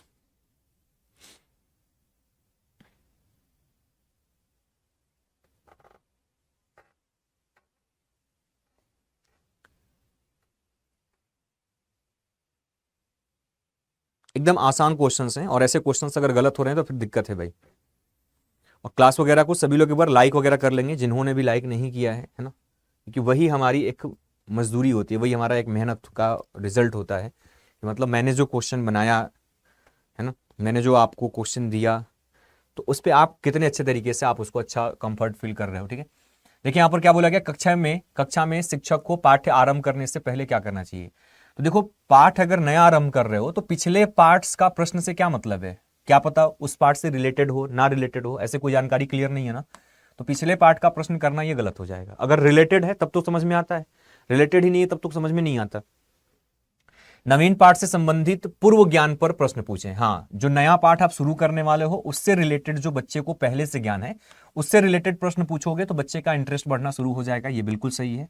कक्षा में सीधे नवीन पाठ को प्रारंभ कर देंगे, नहीं, नवीन पाठ को स्टार्ट कर देंगे तो बच्चा उस तरीके से कनेक्ट नहीं हो पाएगा उस टॉपिक से, और उपयुक्त में से कोई नहीं कहना गलत हो जाएगा। तो जिसका भी आंसर ऑप्शन बी आया है, दूसरा आया है, उसका आंसर बिल्कुल क्या है, सही है। कोई भी टॉपिक अगर पढ़ाना आप स्टार्ट करते हैं तो उस टॉपिक को पढ़ाने से पहले आप क्या करते हैं, उस टॉपिक से रिलेटेड जो बच्चे को जानकारी है उससे आप पूछते हैं कि बताओ भैया, अगर मान लो मिट्टी पढ़ाने चले तो पूछेंगे बताओ आपके जो घर हैं, घर का फर्श किसके ऊपर बना है, पृथ्वी का सतह किस चीज से बना है, तमाम प्रकार की चीजें इस तरीके से पूछते हैं। जब बच्चा उसका बताना लगता है, बच्चा उस क्लास में इंटरेस्ट लेने लगता है, तब धीरे धीरे हम नए टॉपिक को शुरू करते हैं और उसके डेटा को हम आगे बढ़ाते हैं। इस चीज को ध्यान रखिएगा। ठीक है, अगला क्वेश्चन क्या बोला गया है, जरा गौर से देखिए। अगला क्वेश्चन बोला गया है कि अच्छी शिक्षा पद्धति वह है जो, यानी अच्छी शिक्षा पद्धति कौन सी है इसमें, जो समाज के प्रत्येक वर्ग के बालक को एक साथ अध्ययन का अवसर प्रदान करती है, जो विभिन्न वर्ग के बालकों के शिक्षण की व्यवस्था के लिए भिन्न भिन्न स्तरों की शिक्षा संस्थाएं रखती हो, जिसमें धन के आधार पर शिक्षा दी जाती हो, जिसमें ट्यूशन बिना काम नहीं चलाता, है ना। तो शिक्षा पद्धति पूछा गया है कि अच्छी शिक्षा पद्धति कौन सी है। तो ऑब्वियस सी बात है, जैसे समावेशी की शिक्षा आपने सुना था, तो समावेशी की शिक्षा में क्या होता है कि अलग अलग वर्ग, अलग अलग समुदाय, अलग अलग जेंडर के आधार पे जो बच्चे होते हैं उनको एक साथ शिक्षा देने पर क्या होता है कि बच्चे जो सिखाया जाता है वो तो सीखते ही सीखते हैं, एक दूसरे से भी बहुत सारी चीजें सीखते हैं, सहयोग की भावना, सामाजिकता का विकास होता है, सपोर्ट की भावना होती है, ये सारी चीजें कहीं ना कहीं डेवलप होती हैं। ठीक है, तो समाज में प्रत्येक वर्ग के, ध्यान रखिएगा, बालक को एक साथ अध्ययन का अवसर प्रदान करना, यह आपका बिल्कुल क्या है, सही है। विभिन्न वर्ग के बालक के शिक्षण के लिए, व्यवस्था के लिए विभिन्न स्तर पर शिक्षा संस्थाएं, मतलब अलग वर्ग के लिए अलग शिक्षा, नहीं, बिल्कुल गलत है। जिसमें धन के आधार पर शिक्षा दी जाती हो, बिल्कुल नहीं, गलत हो जाएगा। जिसमें ट्यूशन के बिना काम ना चलता हो, यह भी गलत हो जाएगा। फर्स्ट आंसर आपका बिल्कुल क्या हो जाएगा, सही। जिसका भी आंसर पहला आया है सही है। अगला क्वेश्चन क्या कह रहा है कि शिक्षक अपने कार्य में दक्ष होने के लिए अपने विषय संबंधित नवीन पुस्तकों का अध्ययन करें, विद्यालय में होने वाली गोष्ठियों में भाग लें, अपने विषय पर लिखते रहना चाहिए और उपयुक्त सभी कार्य करें।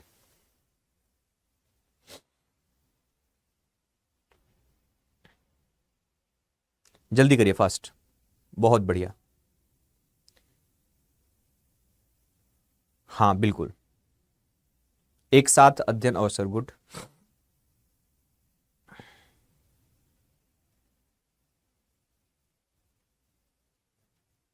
उतना अजीब लग रहा है, मतलब अंदर से वो फील ही नहीं आ रहा है। जब चीजें साफ दिखती है ना तो मतलब थोड़ा सा कंफर्ट फील होता है, अंदर से ना मतलब घबराहट सी हो रही है, ऐसा कुछ।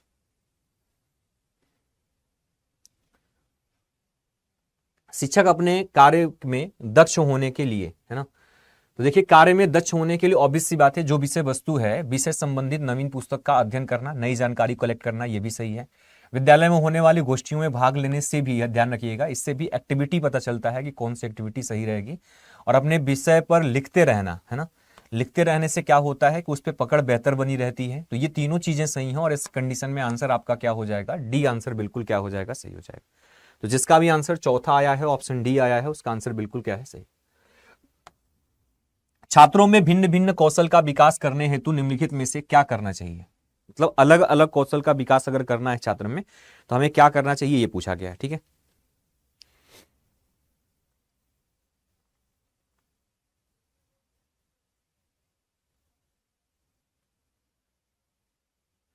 नहीं, अब क्लास बंद कैसे कर दें? आएगा अभी सैटरडे संडे, उसमें एक दिन रेस्ट कर लेंगे, कोई दिक्कत नहीं है। चलिए इसका आंसर थे।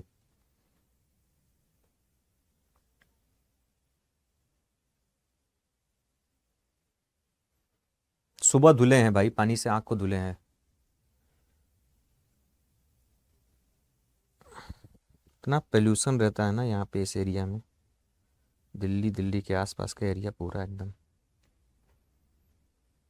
चलिए, लिखा गया छात्रों में भिन्न भिन्न कौशल का विकास करने हेतु निम्नलिखित में से क्या करना चाहिए, ये पूछा गया। छात्रों को कौशल के महत्व पर भाषण देंगे।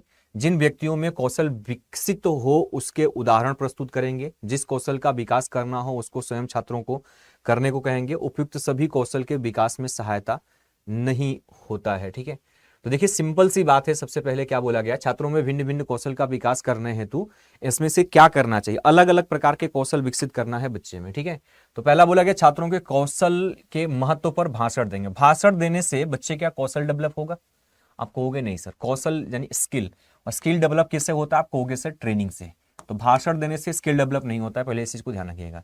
जिन व्यक्तियों के कौशल विकसित हो उसके उदाहरण प्रस्तुत करेंगे।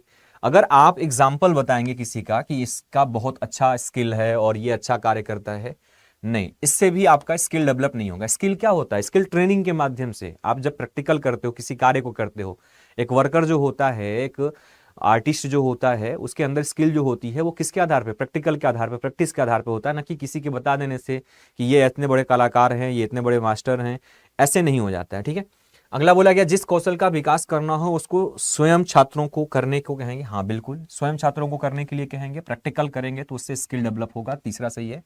उपयुक्त सभी कौशल का विकास में सहायक नहीं होना चाहिए।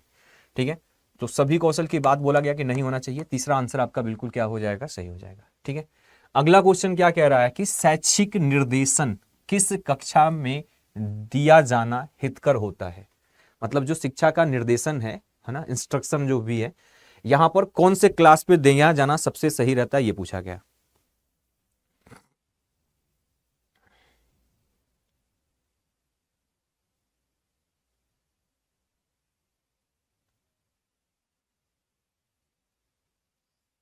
प्रारंभ से प्रत्येक कक्षा में, जब छात्र किसी ग्रुप में जाने को तैयार हो, है ना। फिर बोला गया है जब आवश्यकता हो तब दिया जाए, और जब तक विद्यालय से दूसरे में प्रवेश करे। क्या बोला गया? शैक्षिक निर्देशन। शैक्षिक निर्देशन का मतलब देखो, जैसे गाइडलाइंस वगैरह होती है ना, कि मतलब आपको क्या करना चाहिए, है ना। देखो यहां पर एजुकेशनल गाइडेंस की बात की गई है ना। तो एजुकेशनल गाइडेंस में हम क्या पता कर पाते हैं, जानते हैं कि एक्चुअली क्या करना सही होगा, क्या रास्ता बनेगा, इस सब्जेक्ट को लेने से किस एक्सट्रीम की तरफ जाएंगे, है ना। तो अब यहां पर बोला गया प्रारंभ से प्रत्येक कक्षा में। पहली बात तो ये ध्यान रखिएगा कि 1 to 5 में ना हमें वहां पर उसको शैक्षिक निर्देशन की आवश्यकता नहीं पड़ती है। 1 to 5 में बच्चे को पहले तो इंटरेस्ट बनाने की आवश्यकता होती है कि बच्चा पढ़ने में इंटरेस्टेड हो। ठीक है, पहले उसको स्ट्रीम नहीं दिखाई जाती, तो पहला ये गलत हो जाएगा। जब छात्र किसी ग्रुप में जाने की तैयारी में हो, हाँ, अगर कोई बच्चा किसी ग्रुप में, किसी वर्ग में, यहाँ पर जहां पर ऐसे पोजीशन पे है जहां से कई सारे रास्ते बनते हों, उस जगह पर बिल्कुल दिया जाना चाहिए। जब आवश्यकता हो तब दिया जाए, जब एक विद्यालय से दूसरे विद्यालय में प्रवेश करें। विद्यालय चल बदलने की वजह से आपको शैक्षिक निर्देशन की कोई आवश्यकता नहीं होती है। और यहां पर बोला गया जब आवश्यकता हो तब दिया जाए, तो आवश्यकता तो कभी भी पड़ सकती है इसकी, अगर थोड़ा सा उसके हिसाब से देखा जाए। तो आपको होगे सर जब छात्र किसी ग्रुप में जाने के बाद क्या होगा, तैयार होगा, तो उस कंडीशन में आपको क्या दिया जाना चाहिए, शैक्षिक निर्देशन दिया जाना चाहिए। जैसे एग्जाम्पल में हम बात करें कि अगर 9-10 के बारे में अगर बच्चे को जानकारी नहीं है, तो 9-10 के बारे में अगर जानकारी देना हो तो कौन सी क्लास में ज्यादा बेटर होगा? 8वीं क्लास में ये जानकारी देना ज्यादा बेटर होगा, जब अगला क्लास में जाकर के बच्चा 9वीं क्लास में जाएगा। या इंटरमीडिएट के बारे में अगर बच्चे को नहीं पता 11वीं 12वीं के बारे में, तो फिर ऐसे कंडीशन में हमें उसे क्या करना होगा, 10वीं क्लास में उसको कहीं ना कहीं बताना होगा कि ऐसी ऐसी चीजें इसके बाद आपको करनी पड़ती है, इससे ये फायदा होगा, इससे ये नुकसान होगा, तमाम प्रकार की जानकारियां। ठीक है, हाँ बिल्कुल। चलिए अगला क्वेश्चन क्या कह रहा है यहां पर कि व्यवसाय की सफलता निर्भर करती है लोगों के प्रसन्न करने की नीति पर, कार्य की गुणवत्ता को बनाए रखने पर, संबंधित लोगों के संपर्क बनाए रखने के लिए, और परिश्रम एवं ईमानदारी पर। देखिए बात किसकी की गई, पहले ये देखिए, बात की गई है व्यवसाय की, है ना। और व्यवसाय एक ऐसा चीज है, जब तक इसमें आप क्वालिटी मेंटेन नहीं करेंगे, व्यवसाय सारा का सारा किसके ऊपर डिपेंड होता है, आपको होगे सर क्वालिटी के ऊपर, ईमानदारी के ऊपर नहीं भाई, ध्यान रखना। परिश्रम ईमानदारी सेकेंडरी मैटर आता है। सबसे पहली चीज क्या है आपका, अगर आप कोई दुकान खोल के बैठे हैं, आप कोई व्यवसाय ओपन करके बैठे हैं, तो वो आपकी ईमानदारी और परिश्रम नहीं चेक करेगा, वो चेक करता है कि जिस वस्तु को हम लेने गए हैं उस वस्तु की क्वालिटी कैसी है ना, उस वस्तु की गुणवत्ता कैसी है, वो चीज देखेगा। तो ध्यान रखिएगा, लोगों को प्रसन्न करना, खुश करने की नीति पर नहीं होगा, है ना, संबंधित लोगों से संपर्क बनाने से भी नहीं होगा। जिस वस्तु को कोई लेने आ रहा है, जिस कार्य को कोई कराने आ रहा है आपके उस व्यवसाय में, तो ऑब्वियस सी बात है वो क्या चेक करेगा, उसकी गुणवत्ता चेक करेगा। गुणवत्ता अगर है तब उसके बाद की बात होती है परिश्रम, ईमानदारी, तमाम प्रकार की चीजें। तो सबसे पहले क्या होनी चाहिए, गुणवत्ता। ठीक है, अगर आप स्कूल खोल रखे हो, आप विद्यालय खोल रखे हो, तो सबसे पहली प्रायोरिटी क्या है कि आपके विद्यालय में कैसा व्यवस्थाएं है, कैसी गुणवत्ता है, पिछले क्लासेस के जो बच्चे हैं उनके कितने बेनिफिट हुए, कितने लाभ हुए, है ना, पहले ये चीज चेक किया जाता है। ठीक है, हाँ, क्वालिटी जो है सबसे पहला मैटर करती है, इस चीज को ध्यान रखिएगा। अगला बोला गया, किसी भी व्यवसाय में प्रवेश करने पर आपकी प्राथमिकता होगी समय की पाबंदी, व्यवसाय की पद्धति प्रतिबद्धता को बनाए रखना, थोड़े समय में बहुत सारे धन अर्जन का उद्देश्य, हर स्थिति में गुणवत्ता को स्थापित करना। प्राथमिकता पूछा गया कि प्राथमिकता क्या होगी, है ना। देखिए, बहुत सारा धन अर्जन अगर प्राथमिकता करते हैं तो फिर व्यवसाय तो नहीं चलेगा। सबसे पहली प्रायोरिटी क्या होती है, आप कहोगे सर, सबसे पहली प्रायोरिटी होती है कस्टमर को बनाना। कस्टमर बनाने की जो प्रक्रिया होती है वो समय की पाबंदी भी कहीं ना कहीं मैटर करता है, व्यवसाय की प्रतिबद्धता को बनाए रखना। ठीक है, और फिर उसके बाद बोला गया हर स्थिति में गुणवत्ता को स्थापित करना। अब देखो, दो चीजें तो हमको इसमें ज्यादा ही सही दिख रही है, मतलब समय की पाबंदी मान लो अगर हटा दिए तो व्यवसाय की प्रतिबद्धता और हर स्थिति में गुणवत्ता को स्थापित करना, ये दोनों चीजें कहीं ना कहीं क्या है, ज्यादा हमको सही दिख रही है। इन दोनों में से हम गलत काटने कंडीशन में नहीं बन पा रहे हैं। अब इसमें से हमें चूज करना होगा कि इनमें से किसी एक को कोशिश कैसे सही किया जाए। तो ध्यान रखिएगा, व्यवसाय की जो प्रतिबद्धता होती है ना, जो कमिटमेंट्स होते हैं वो किसके ऊपर डिपेंड होते हैं, तो कमिटमेंट जो होते हैं वो ऑब्वियस सी बात है गुणवत्ता के ऊपर टिके होते हैं। इस चीज को ध्यान रखिएगा, मतलब जो आपने कहा कि ये चीज मिलेगा और वो वाकई में वो चीज उसको मिला। हमने कहा कि 4 साल तक इसकी गारंटी है, 4 साल तक गारंटी थी, मतलब सही था, 4 साल तक वर्क उसने किया सही से, तो ये क्या करता है, आप कहोगे सर व्यवसाय की प्रतिबद्धता को बढ़ाने का कार्य करता है। ये नहीं कि हमने कह दिया जाइए लेकर के आइएगा, अगर खराब होगा तो हम रिटर्न कर देंगे, फिर कस्टमर जाकर के लेकर के आया, आप कोई रिटर्न नहीं कर रहे हैं, तो ऑब्वियस सी बात है वैसे कंडीशन में फिर क्या हो जाएगा, वो उसकी विश्वास टूट जाएगा, चाहे गुणवत्ता जैसी भी हो, कोई फर्क नहीं पड़ता है। तो सबसे पहली प्रायोरिटी गुणवत्ता और प्रतिबद्धता में अगर बात किया जाए तो प्रतिबद्धता को बनाए रखना ये सबसे ज्यादा इंपॉर्टेंट हो जाएगा। तो इन दोनों में दोनों ही सही था, लेकिन बी आंसर सबसे ज्यादा बेटर सही हो जाएगा, तो बी को हम क्या करेंगे, सही करेंगे। अगला बोला गया है दृष्टि में समाज के प्रति, है ना, दृष्टि में समाज के प्रति, दृष्टि है कि सृष्टि है, सृष्टि में समाज के प्रति, दृष्टि में समाज के प्रति सर्वाधिक उपयुक्त दृष्टिकोण है। समाज के प्रति सर्वाधिक उपयुक्त दृष्टिकोण पूछा गया है, लोगों के विशेष संबंध ही न रखा जाए, केवल लोगों से ही संबंध रखा जाए, सामान्यतः सबके साथ संबंध रखा जाए, अपने विश्वस्त लोगों पर ही संबंध रखा जाए। फटाफट से बताइए इसका आंसर।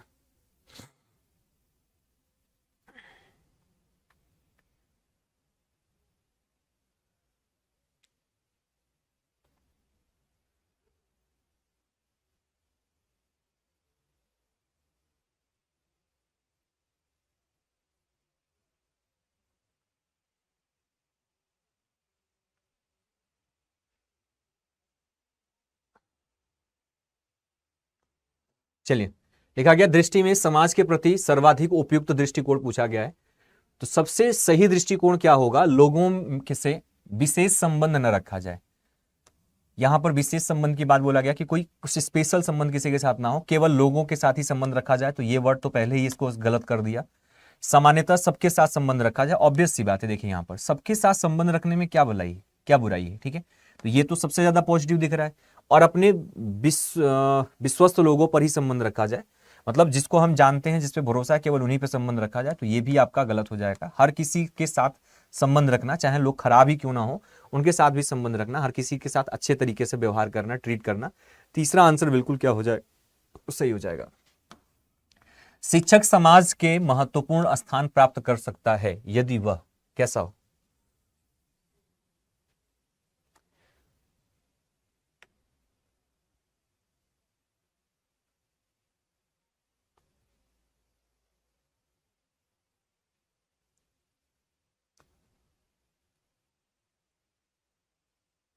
फटाफट बताइए।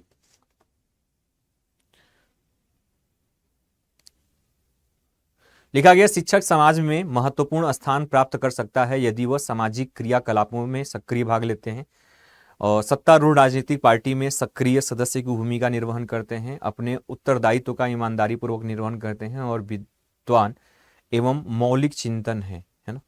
फटाफट से बताइए इसका आंसर। शिक्षक समाज में महत्वपूर्ण स्थान प्राप्त कर सकते हैं यदि वह अपने उत्तरदायित्व का ईमानदारी पूर्वक निर्वाह करते हैं, ठीक है,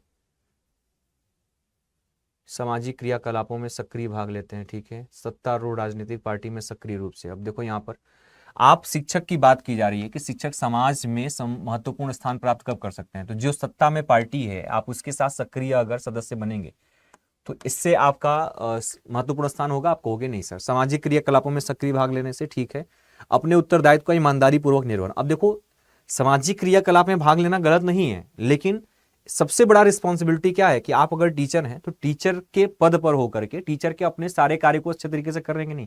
यही कार्य अगर अच्छे से नहीं कर रहे हैं और समाज की क्रियाकलाप में आप सक्रिय रूप से भाग लेते हो तो उसका कोई मतलब नहीं है। पहली प्रायोरिटी क्या होती है कि जिस कार्य के लिए आप हैं या जिस कार्य पे हैं आप, जिस पोजीशन पे हैं आप, उसको आप कितने अच्छे तरीके से कर पाते हैं, तो ये सबसे ज्यादा जरूरी हो जाएगा। विद्वान एवं मौलिक चिंतक हैं ये कहना गलत हो जाएगा। तो जिसका भी आंसर ऑप्शन थर्ड आया है, तीसरा आया है, उसका आंसर बिल्कुल क्या है, सही है। तो सामाजिक क्रियाकलाप में सक्रिय भाग लेना से ज्यादा बेटर क्या होगा, अपने उत्तरदायित्व का ईमानदारी पूर्वक निर्वहन करना। आप टीचर हैं तो टीचर की रिस्पॉन्सिबिलिटी, टीचर का जो उत्तरदायित्व है उस चीज को प्रॉपर तरीके से पूरा करना, ये सबसे ज्यादा जरूरी है, ठीक है। चलिए बताइए इसका आंसर क्या होगा। सर दीपा मैम कहाँ हैं, दीपा मैम, लो भाई ये भी बड़ी समस्या है। दीपा मैम से तो पूछना पड़ेगा कहाँ पे हैं, क्योंकि किसी के बारे में इतनी जानकारी नहीं रहती है कौन कहाँ है, पूछना पड़ता है जब आप लोग कहते हो कि कौन कहाँ है तो, ठीक है। लिखा गया क्वेश्चन में यहां पर कि आपके विद्यालय में एक शिक्षक को बुरा व्यसन लग गया है तो आपकी क्या प्रतिक्रिया होगी, ठीक है। चलिए फटाफट से इसका आंसर बताइए क्या होगा, आपकी प्रतिक्रिया क्या होगी, यह पूछा गया आपसे। प्राचार्य को उसकी सूचना देंगे, उसके घर वालों को सूचित करेंगे, उसको समझाने का प्रयास करेंगे, उससे दूर रहने का प्रयास करेंगे। देखिए किसी भी कार्य के वजह से कोई गलत कार्य कर रहा है, अगर उसे महामारी या बीमारी नहीं है ना, अगर इस प्रकार के कोई वायरस नहीं है, कोई बीमारी नहीं है, तो उससे दूरी बनाना थोड़ा सा गलत ही होगा। तो डी तो आंसर आपका बिल्कुल गलत हो जाएगा ऐसे ही, ठीक है। अच्छा, इन प्राचार्य को सूचना करेंगे तो मैंने आपसे क्या बोला था, किसी भी कंडीशन में आप सबसे पहले उसको समझाने का, खुद से टैकल करने की, खुद से रिजॉल्व करने की कोशिश करेंगे। तो प्राचार्य को सूचना करना गलत हो जाएगा, उसके घर वालों को सूचित करना भी गलत होगा। उसे पहले क्या करेंगे, समझाने का प्रश्न करेंगे। तीसरा आंसर आपका बिल्कुल क्या हो जाएगा, सही हो जाएगा, ठीक है। अगला क्वेश्चन क्या कह रहा है कि शिक्षकों के अनुशासन रखने हेतु आप क्या सुझाव देखें, है ना। शिक्षकों में अनुशासन रखने के लिए आप कौन सा सुझाव देंगे, अनुशासन के महत्व से अवगत कराएंगे, स्वयं अनुशासित रहेंगे, उदाहरण प्रस्तुत करेंगे और उपयुक्त सभी। फटाफट से बताइए क्या होगा इसका आंसर। सभी को गुड मॉर्निंग है, सभी को नमस्कार है, और हमने एकदम बेहतर तरीके से टारगेट बना लिया है इस बार की टीचिंग एप्टीट्यूड में किसी भी क्वेश्चन को गलत नहीं करना है अपने बीएड एंट्रेंस एग्जाम में और एस्टेट में, इस चीज को ध्यान रखिएगा, है ना। क्वेश्चन क्या कह रहा है कि शिक्षकों में अनुशासन रखने हेतु आप क्या सुझाव देंगे। अगर हम टीचर्स में अनुशासन अगर रखना चाहते हैं तो आप उसके लिए अनुशासन क्या सुझाव देंगे। पहला बोला गया अनुशासन के महत्व से अवगत कराएंगे, यानी कि ये बताना कि एक्चुअली अनुशासन का इंपॉर्टेंस क्या है, रोल क्या है, क्या फायदा होता है। तो ये तो बिल्कुल सही है भाई, जब तक फायदा किसी को किसी चीज के बारे में नहीं बताओगे तब तक उसके माइंड में वो चीज रहती ही नहीं। जैसे आप ही हैं, आपको अगर हम ये ना बताएं कि एस्टेट करने का फायदा क्या है, बीएड करने का फायदा क्या है, अगर ये चीज आपको ना पता हो तो आप उस कार्य को नहीं करोगे, है ना। तो फायदा से अवगत कराना ये सही है। स्वयं अनुशासित रहेंगे, ये भी सही है ना। महात्मा गांधी वाला कॉन्सेप्ट कि पहले अगर गुड़ खाने से किसी को मना करना हो तो पहले खुद भी गुड़ खाना क्या करना पड़ेगा, छोड़ना पड़ेगा, है ना। तो अनुशासित रहेंगे, स्वयं अनुशासित रहेंगे तो ऑलरेडी अगला उससे आपको देख करके आपसे मोटिवेट होगा। और उदाहरण प्रस्तुत करेंगे, एग्जाम्पल्स बताएंगे। उसके बारे में कई सारे ऐसी चीजों को बताएंगे कि देखो यहाँ पर ऐसे पर्सन थे जो अनुशासित थे, इन्होंने इतना बड़ा कर्म किया, तमाम प्रकार की चीजें जो होती हैं। तो ये सारी चीजें कहीं ना कहीं आपके इफेक्टिव हैं और उसके प्रति आपके बिल्कुल सही हो जाएंगे, तो आपको हो गया सर उपयुक्त सभी हो जाएगा। जिस किसी का भी आंसर ऑप्शन डी आया है, चौथा आया है, उसका आंसर बिल्कुल क्या है, सही है। ठीक है, चलिए अगले क्वेश्चन का आंसर फटाफट से तय क्या होगा। आपकी राय में निम्नलिखित में से किस स्तर के शिक्षकों के वेतन में अधिक सुधार होनी चाहिए? यानी किस प्रकार के जो शिक्षक हैं उनके वेतन में सुधार होने का मतलब ज्यादा होना चाहिए। वेतन का सुधार का मतलब जानते हैं ना, ठीक ठाक वेतन आना चाहिए, पैसा ठीक ठाक जेब में आना चाहिए। किस टाइप के? सेकेंडरी स्कूल के, प्राथमिक स्कूल के, महाविद्यालय के, या फिर विश्वविद्यालय के?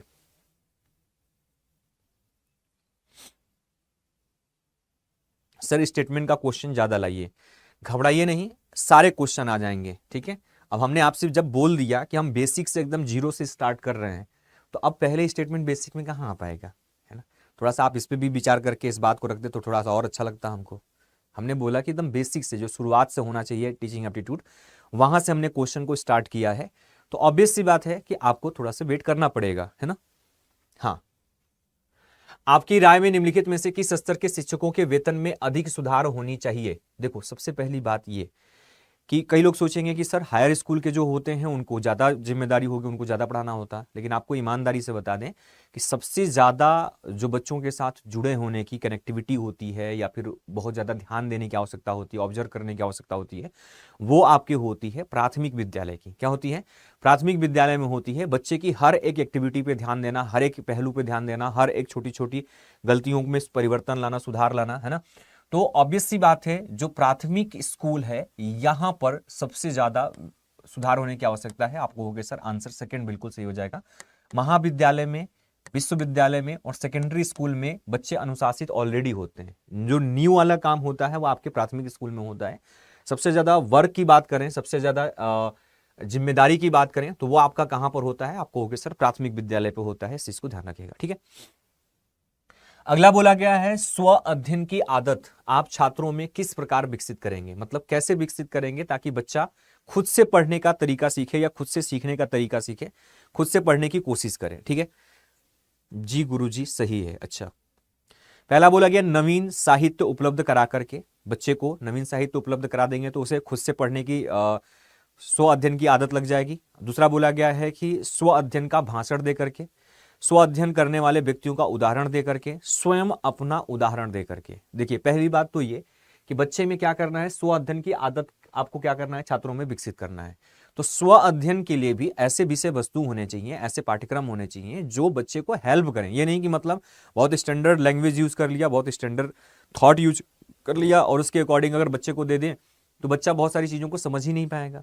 तो उसके लिए क्या करना होता है कि स्व अध्ययन को विकसित करने के लिए पहले उसको ऐसे विषय वस्तु देना होता है जो बेहतर तरीके से वो समझ सके, अच्छे तरीके से क्लियर कर सके। तभी उसको जब उसमें कॉन्फिडेंस आएगा, इंटरेस्ट आएगा, तब वो खुद से भी स्व अध्ययन करना शुरू करेगा। तो स्व अध्ययन पे अगर भाषण देंगे तो भाषण करने से बच्चा जो है स्व अध्ययन का विकास नहीं करेगा, ये गलत हो जाएगा। स्व अध्ययन करने वाले व्यक्तियों का एग्जाम्पल देकर के, एग्जाम्पल देना भी आपके लिए बेटर नहीं होगा।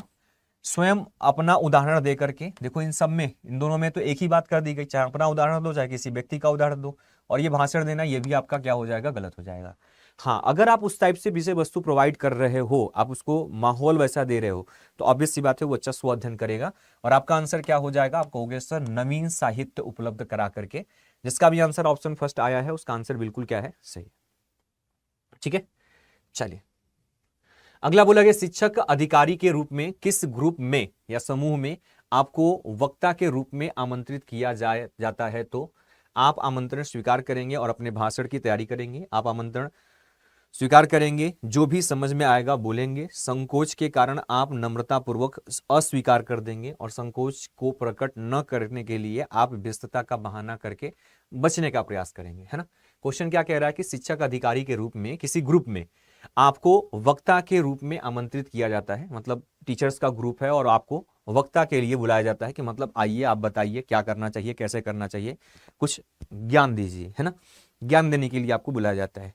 तो आप अस्वीकार कर देंगे, ये बात तो बिल्कुल गलत हो जाएगी भाई। मना करना, अस्वीकार करना, ये आपका गलत हो जाएगा। ठीक है, अगला क्या हुआ था, हाँ, संकोच को प्रकट न करने के लिए आप व्यस्तता बहाना करके बचने का प्रयास करेंगे, ये भी आपका नेगेटिव है, ये भी आपका क्या हो गया, गलत हो गया। अब जरा इन दोनों में से समझिए, आप आमंत्रण स्वीकार करके आप भाषण की तैयारी करेंगे, आप आमंत्रण स्वीकार करेंगे, जो भी समझ में आएगा बोलेंगे, नहीं जो भी समझ में आएगा वो नहीं बोलेंगे, ये तो सबसे बड़ा गलत हो जाएगा। फिर जिस चीज के लिए आपको बुलाया गया है, किस चीज का है वो आपका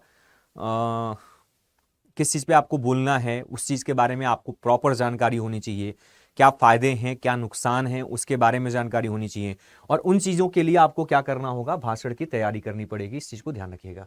तो ऑब्वियस सी बात है आपका आंसर फर्स्ट बिल्कुल क्या हो जाएगा, सही हो जाएगा।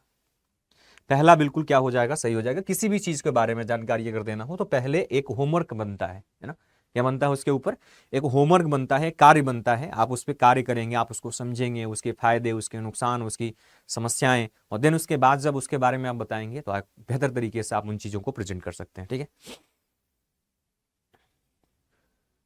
चलिए अगला बोला गया, आपके घर में उत्सव है, आप विद्यालय के वार्डन हैं, विद्यालय में फर्नीचर का घर में प्रयोग करेंगे, विद्यार्थियों से व्यक्तिगत कार्य करवाएंगे, संबंधित अधिकारियों की अनुमति से ही कॉलेज की संपत्ति का नियमानुसार प्रयोग करेंगे, और उपयुक्त सभी। फटाफट से बताइए इसका आंसर, जल्दी करिए, फास्ट।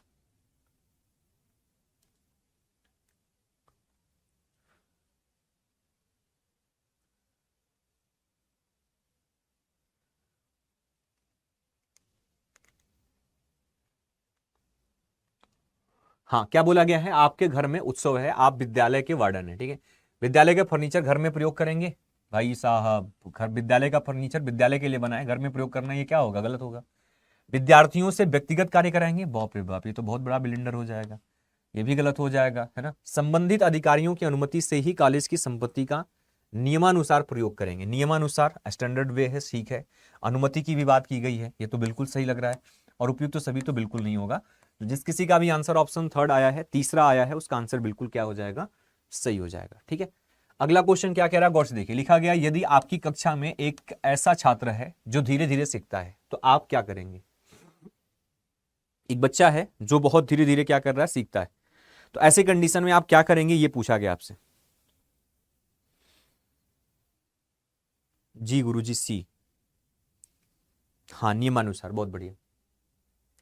यदि आपकी कक्षा में एक ऐसा छात्र है जो धीरे धीरे सीखता है, आप क्या करेंगे, उस पर कोई ध्यान नहीं देंगे, उसको अन्य छात्रों से अधिक गृह कार्य देंगे, उसको पारितोषिक प्राप्त करने हेतु प्रोत्साहित करेंगे, उसका कारण जानकर औपचारिक विधि अपनाएंगे।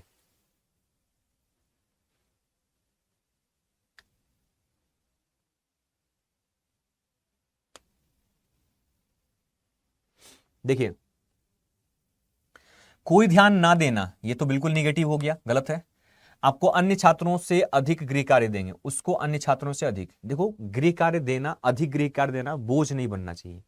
मैंने आपको बताया था कि किसी भी बच्चे को अगर हम गृह कार्य भी दे रहे हैं तो उसी हिसाब से होना चाहिए, ताकि बच्चा उससे इरिटेट ना हो, उसे बोझ ना समझे, उसका इंटरेस्ट बना रहे। ठीक है, तो अधिक गृह कार्य देना क्या हो जाता है, बोझ बन जाता है, इस चीज को ध्यान रखिएगा। उसको पारितोषिक प्राप्त करने हेतु प्रोत्साहित करेंगे, और उसका कारण जानना, औपचारिक विधि अपनाएंगे। हाँ, कारण जानना सबसे परफेक्ट हो जाएगा। किसी भी समस्या का सबसे परफेक्ट वे क्या होता है, कारण जानना, और समस्या का कारण अगर पता चल गया तो उसका समाधान देना, तो ये सबसे ज्यादा परफेक्ट होगा। चौथा आंसर आपका बिल्कुल क्या हो जाएगा, सही हो जाएगा। ठीक है, चलिए अगला क्या बोला गया है कि यदि कोई छात्र कक्षा में गलत प्रश्न पूछता है तो आपकी क्या प्रतिक्रिया होगी। अगर कोई बच्चा है जो क्लास में आपसे क्या कर रहा है, गलत क्वेश्चन कर रहा है, गलत प्रश्न पूछ रहा है, तो आप क्या करेंगे उसके साथ।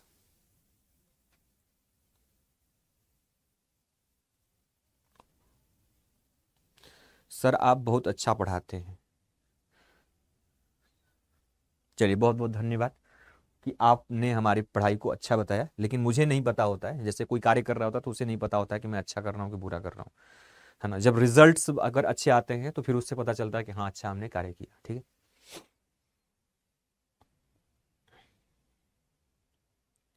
साउंड कम है, सुन पा रहे हैं कि नहीं सुन पा रहे हैं, ये बताइए। नहीं पा रहे होंगे सुन तो बता, फिर उसको बढ़ा देंगे हम आपको। और क्लास के लाइक में इतनी कंजूसी क्यों करते हैं, हमको एक चीज ये नहीं समझ में आता आप लोगों से, कि मतलब क्या है, मतलब अगर हम क्या ऐसा करें कि आप ये कहना ना पड़े आपको, इसमें ऐसी क्या समस्या आती है? आप लोगों के मतलब यूट्यूब के नीचे यहाँ पर लाइक ऑप्शन दिखता नहीं है क्या? अच्छा, होगा ही नहीं शायद। हाँ, आगे देखिए यहाँ पर क्वेश्चन क्या कह रहा है। यदि कोई छात्र कक्षा में गलत प्रश्न पूछता है तो आपकी क्या प्रतिक्रिया होगी, ये पूछा क्या है। देखिए, गलत प्रश्न पूछा है तो डांटना तो ये बिल्कुल गलत हो जाएगा, निगेटिव हो जाएगा, है ना। दूसरा बोला कि अन्य छात्रों की सहायता से गलत प्रश्न को सही करेंगे। अन्य छात्रों की सहायता क्यों लेंगे हम उसमें? जब आप टीचर हैं, बच्चा गलत प्रश्न पूछ रहा है तो आपको इतना एटलीस्ट पता होना चाहिए कि आपका जो बच्चा प्रश्न पूछा है वो सही है या गलत है। तो उसमें अन्य छात्रों की सहायता किस लिए लेंगे भाई? ठीक है। अच्छा, अगला क्या बोला गया, उदाहरण देकर छात्र की गलती बताएंगे। हाँ, ये चीज बिल्कुल क्या है, सही है। एक एग्जाम्पल देंगे, उसी टाइप के क्वेश्चन के बारे में बताएंगे और उसके बाद बताएंगे कि नहीं बेटा ये क्वेश्चन क्या है, गलत है। गलत प्रश्न के कारण उत्तर पर प्रभाव समझाएंगे। नहीं नहीं, ये गलत हो जाएगा। आंसर क्या हो जाएगा, आप कहोगे सर थर्ड बिल्कुल क्या हो जाएगा, सही हो जाएगा। C will be the right answer. ठीक है, चलिए बहुत बढ़िया, गुड। अगले का आंसर जरा फटाफट से देख, क्या होगा। लिखा गया है कि विद्यालय में शैक्षिक निर्देशन की आवश्यकता क्यों पड़ती है। विद्यालय में शैक्षिक निर्देशन की आवश्यकता किस वजह से पड़ती है, क्यों पड़ती है, यह पूछा गया। फटाफट से देख,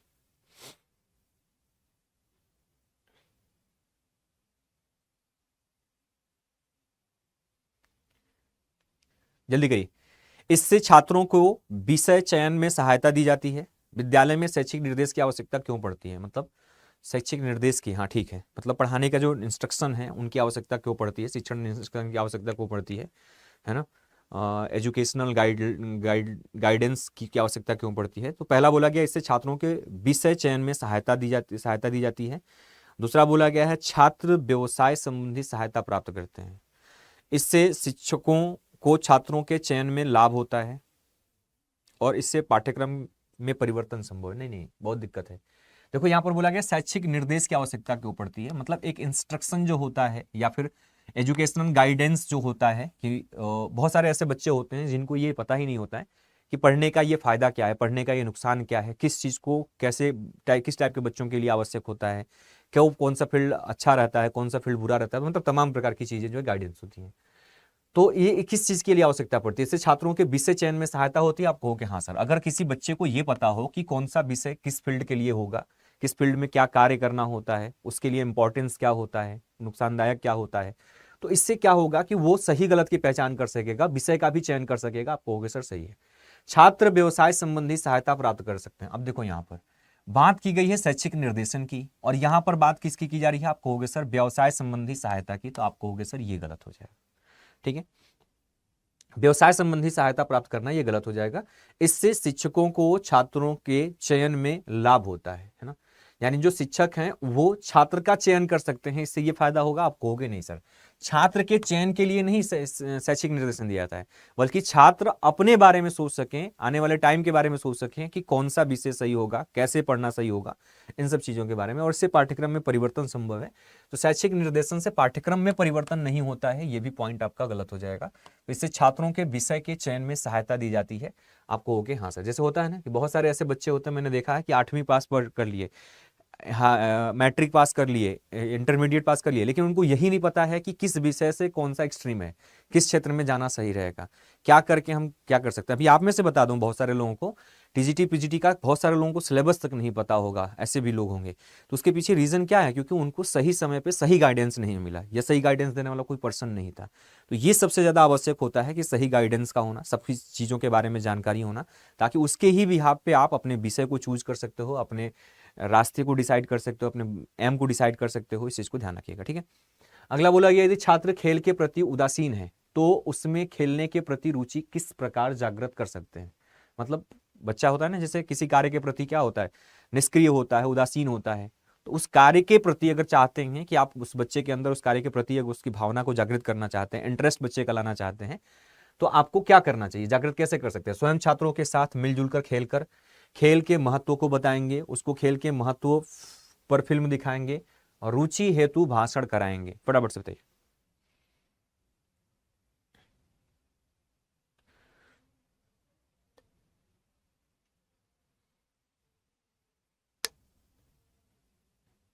चलिए देखिए यहाँ पे, यदि छात्र खेल के प्रति उदासीन है तो उसमें खेलने के प्रति रुचि किस प्रकार जागृत करेंगे।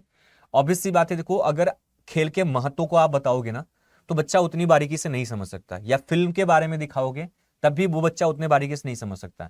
लेकिन जब बच्चा वो स्वयं कार्य को करेगा तब उसे एक्चुअल में रियलाइज होगा, अपने ऊपर फील कर सकता है, वो अपने आप से फील कर सकता है कि हाँ वाकई में इसमें आनंद आ रहा है, इसमें अच्छा लग रहा है, फीलिंग अच्छी हो रही है ना।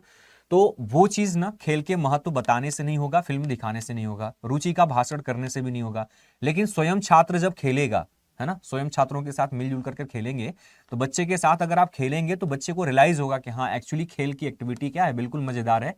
तो ये आपकी होनी चाहिए। आपको हो गया सर, पहला आंसर बिल्कुल क्या हो जाएगा, सही हो जाएगा। करके सीखना वाला कॉन्सेप्ट सुना है ना आपने, करके सीखना। तो जो खुद पे स्वयं के द्वारा जब आप कोई कार्य को करते हो तो आपको एक्चुअल में पता चलता है कि ये चीज सही है, गलत है, होना चाहिए, नहीं होना चाहिए, इन सब चीजों के बारे में जानकारी होती है। अगला बोला गया, आपका बालक किसी व्यक्ति के से मिलने पर प्रणाम आदि नहीं करता है, तो आप क्या करेंगे? ठीक है, उसको डांट कर कहेंगे प्रणाम किया करो, उससे पूछेंगे तुमने नमस्ते किया नहीं, नमस्ते नहीं की, उसके सामने स्वयं प्रणाम करेंगे, उसकी मां से कहेंगे कि तुम्हारा बेटा कितना अशिष्ट है कि घर आने वाले से नमस्कार आदि नहीं करता। लो भैया, बड़ी समस्या हो गई, गंभीर वाली समस्या हो गई। ठीक है,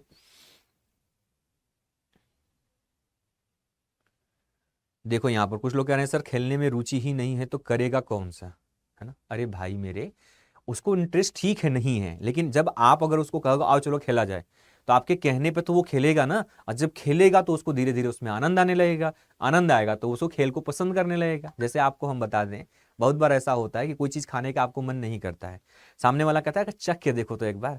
जो चख के देखने वाली बात होती है वो किसी के कहने पर नहीं होता है। चार लोग बैठे हो और आपको कोई चीज खाने का मन ना कर रहा हो, तो वो चाहे जितना बड़ाई कर लें कि बहुत अच्छा है, ये है, वो है, फलान है, ढिकान है, उतना 100% रिजल्ट नहीं देता है। लेकिन जैसे आपके सामने ये बात आती है कि एक बार चख के देखो, मत खाना, खाली टेस्ट कर लो, तो जैसे आप उठा के एक चम्मच टेस्ट करते हो, कहते हो हाँ यार वाकई में मजेदार है, लाओ एक प्लेट और लाओ, मजे। ये वाली जो बात होती है ना, वही वाली बात यहाँ पे है। ठीक है, यानी खुद से फील कराओगे, उसको प्रैक्टिकली फील कराओगे, तब आपको समझ में आएगा। ठीक है, उदासीन का मतलब है सीधी सी भाषा में कि इंटरेस्टेड नहीं है, सीधी सी भाषा में ऐसे समझिए। ठीक है, आपका बालक किसी व्यक्ति से मिलने पर प्रणाम आदि नहीं करता, तो क्या करेंगे भाई? डांटना तो ये बिल्कुल गलत हो जाएगा, ये आपका गलत है। उससे पूछेंगे तुमने नमस्ते किया कि नहीं। अब बताओ भैया, पूछने से क्या होगा? इससे कोई फायदा हुआ आपको? होगा नहीं सर। उसके सामने स्वयं प्रणाम करेंगे तो वो बच्चा एक्टिविटी देख करके उस एक्टिविटी को खुद से करने की कोशिश करेगा। आप कहोगे हाँ सर ये प्रोसेस सही है, और शिकायत करने से कोई फायदा नहीं है यहाँ पे, है ना। तो बच्चे से अगर कोई कार्य कराना है तो आप खुद उसको अपने बिहेवियर में लाते हैं। बच्चा जब उस एक्टिविटी को देखता है, उस माहौल को देखता है, तो वो उसे जो चीज अच्छी लगती है उसे आत्मसात करने की कोशिश करता है। इस चीज को ध्यान रखिएगा। तो आंसर यहां पर आपका क्या हो जाएगा? उसके सामने स्वयं प्रणाम करेंगे। मतलब जैसे आपका बच्चा है और आप अगर किसी को, कोई आया, आप उसको प्रणाम कर रहे हैं, तो बच्चा भी धीरे धीरे सोचता है कि यार पापा प्रणाम किए हैं, मतलब कुछ बात है, चलो अगली बार हम भी प्रणाम करेंगे। अगर उसके बाद अगर बच्चे को आप कहते भी हो तो वो एग्री करेगा। लेकिन आप प्रणाम नहीं कर रहे हो किसी को, आप नमस्कार नहीं कर रहे हो, आप कोई कार्य नहीं कर रहे हो, दूसरे से कहोगे तो जल्दी करेगा नहीं करेगा। ठीक है, हाँ। अगला बोला गया, शिक्षक की नौकरी निम्नलिखित पर निर्भर होनी चाहिए ताकि शिक्षक मन लगा करके कार्य करे। किस चीज पर निर्भर होनी चाहिए यह बोला गया है ताकि टीचर जो है कोई कार्य जो है अपना मन लगा करके करे? फटाफट से बताइए।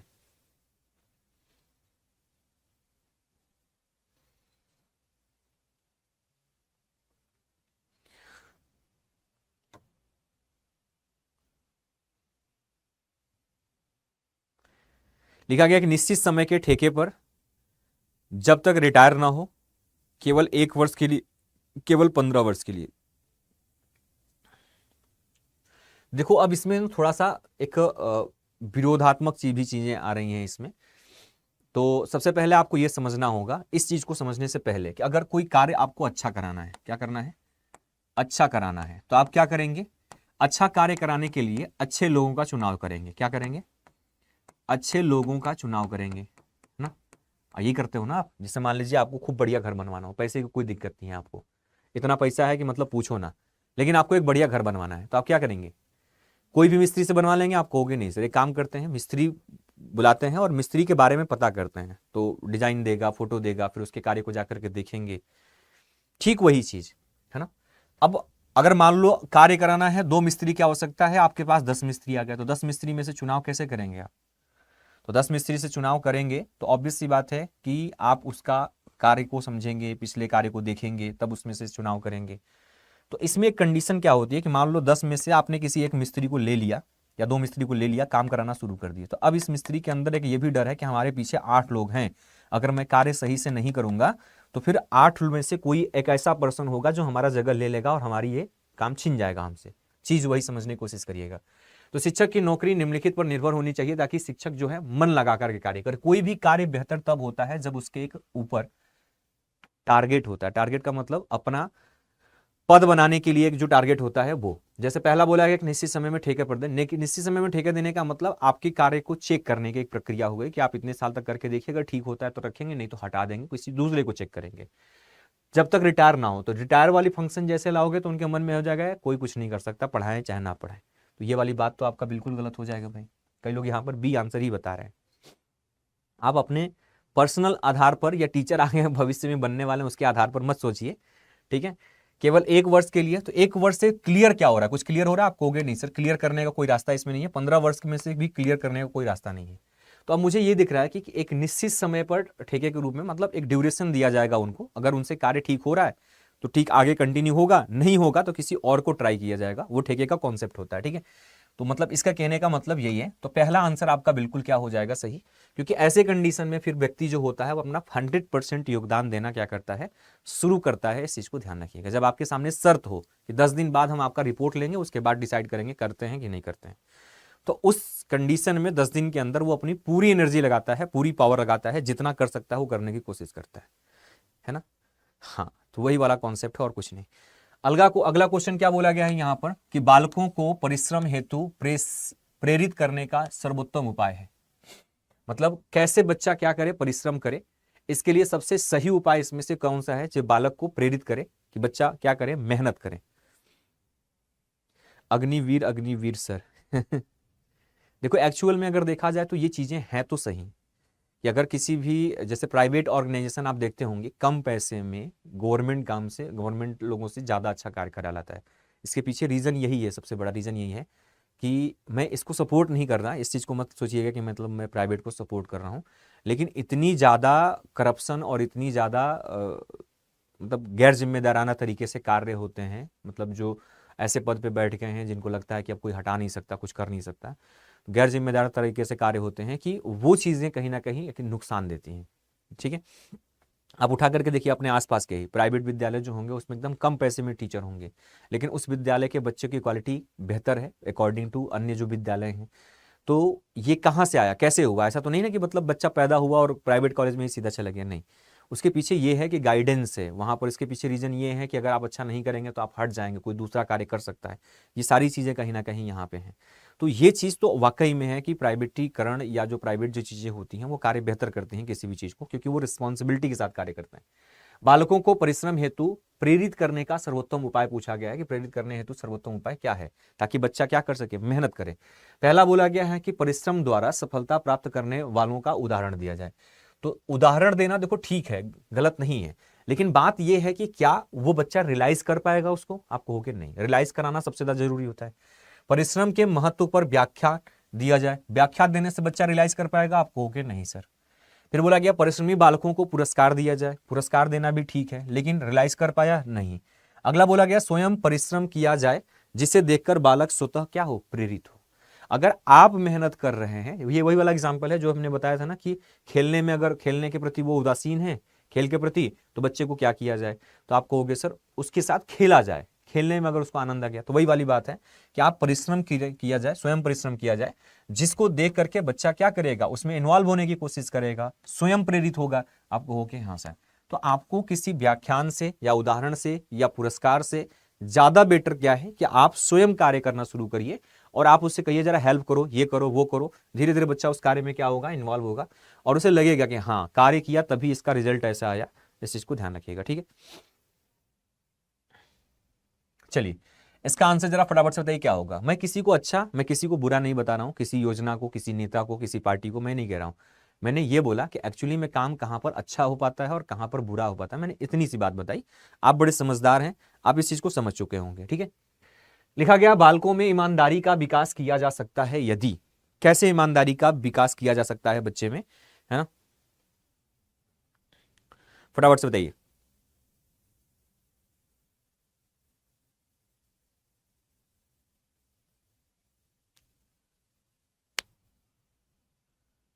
ज़्यादा प्रॉब्लम होती है क्योंकि हम खाना बनाते हुए क्लास कर रहे होते हैं। अच्छा, चलिए हम आपकी बात को, भाई देखिए कितने मेहनत से लोग पढ़ते हैं, खाना बनाते हुए किसी अन्य कार्य के साथ पढ़ रहे होते हैं, तो भाई ऐसे लोगों को सल्यूट है ना।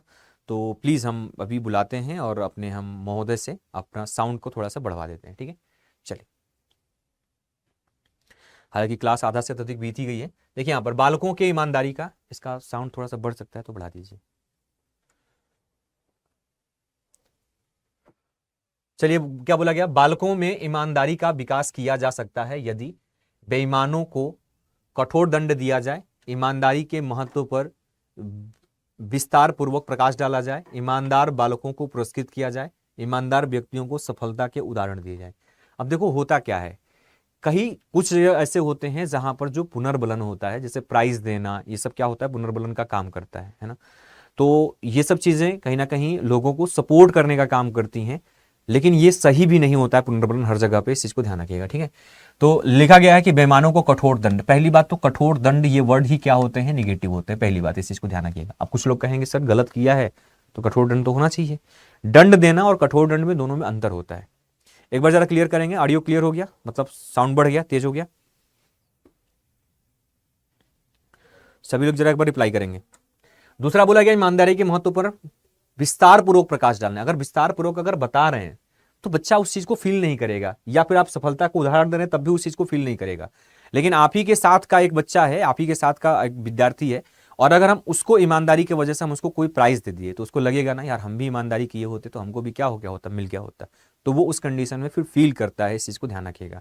और जब फील करता है तो ऑब्वियस सी बात है वो चीज़ ज़्यादा बेटर होगी। तो ईमानदार बालकों को पुरस्कृत किया जाना, इससे क्या होगा कि दूसरा बच्चा भी उसी रास्ते पर चलने की कोशिश करेगा, उसी मार्ग पर चलने की कोशिश करेगा, इस चीज़ को ध्यान रखिएगा, ठीक है भैया। चलिए बहुत बढ़िया। अगला क्वेश्चन बोला गया कि पाठ्यक्रम से शिक्षक को क्या लाभ होता है। किस चीज से भैया, पाठ्यक्रम से किसको लाभ, शिक्षक को बोला गया कि शिक्षक को क्या लाभ होता है, ये फटाफट से बताइए इसका आंसर।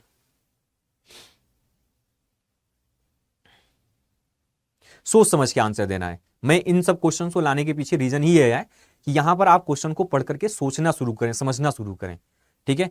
तो मैंने इसीलिए जीरो लेवल पे स्टार्ट किया है, और ये जीरो लेवल जो स्टार्ट किया मैंने बीएड एंट्रेंस वालों के लिए तो सबसे ज्यादा फायदेमंद होगा, और जो एस्टेट की प्रिपरेशन कर रहे हैं उनके लिए जो क्वेश्चन पढ़ करके डिसीजन करने में दिक्कत हो रही थी, कंफ्यूजन हो रहा था 2-3 ऑप्शन में, उसका एक बेस जो बुनियाद जो है वो यहीं से शुरू हो जाता है, इस चीज को ध्यान रखिएगा। अगर इन सब क्वेश्चन पे आप सोचना समझना शुरू कर लेते हैं तो आगे चल करके जो हाई लेवल के क्वेश्चन होंगे, आपके एग्जाम ओरिएंटेड जो क्वेश्चन होंगे, उन पे भी आप एक अच्छी पकड़ बनाना शुरू कर देंगे, इसकी मैं गारंटी दे रहा हूं, ठीक है। लेकिन आदत पहले बनानी है, क्वेश्चन को पढ़ के समझना, समझने के बाद उसका आंसर देना। पाठ्यक्रम से शिक्षक को क्या लाभ होता है, यह पूछा गया है। शिक्षण सरल हो जाता है, शिक्षण रोचक हो जाता है, शिक्षक को विद्यालय के क्या कार्य करनी चाहिए उसको ज्ञात हो जाता है। देखो होता क्या है, जैसे मैं एक टीचर हूं, मैं अगर कोई टॉपिक को आपको पढ़ाने आऊं और अगर बिना कुछ लिखे या बिना कुछ हिंट के चला आऊं तो इसमें क्या होता है कि बहुत सारी चीजें छूटने का भी डर रहता है ना। लेकिन अगर हर एक क्या क्या मुझे बताना है, अगर उसका पॉइंट में नोट कर लूं या क्या क्या पॉइंट है उसको यहां पर रख लूं, तो उसमें किसी चीज को छूटने का डर नहीं रहेगा। जैसे होता क्या है, शादी का माहौल कभी देखो अपने घर पे आसपास, तो वहां पर अक्सर आपको देखने को मिलता है कि जो पर्सन पूरा लिस्ट बना करके खाली समय में लिस्ट बना दिया कि ये काम करना है, ये सामान लाना, ये नहीं लाना, ये छोड़ना है, ये फेंकना है, ये रखना है, लिस्ट बना लेता है अगर, तो उस लिस्ट के हिसाब से काम करता है तो समय की बचत होती है और काम क्या होता है, ज्यादा होता है।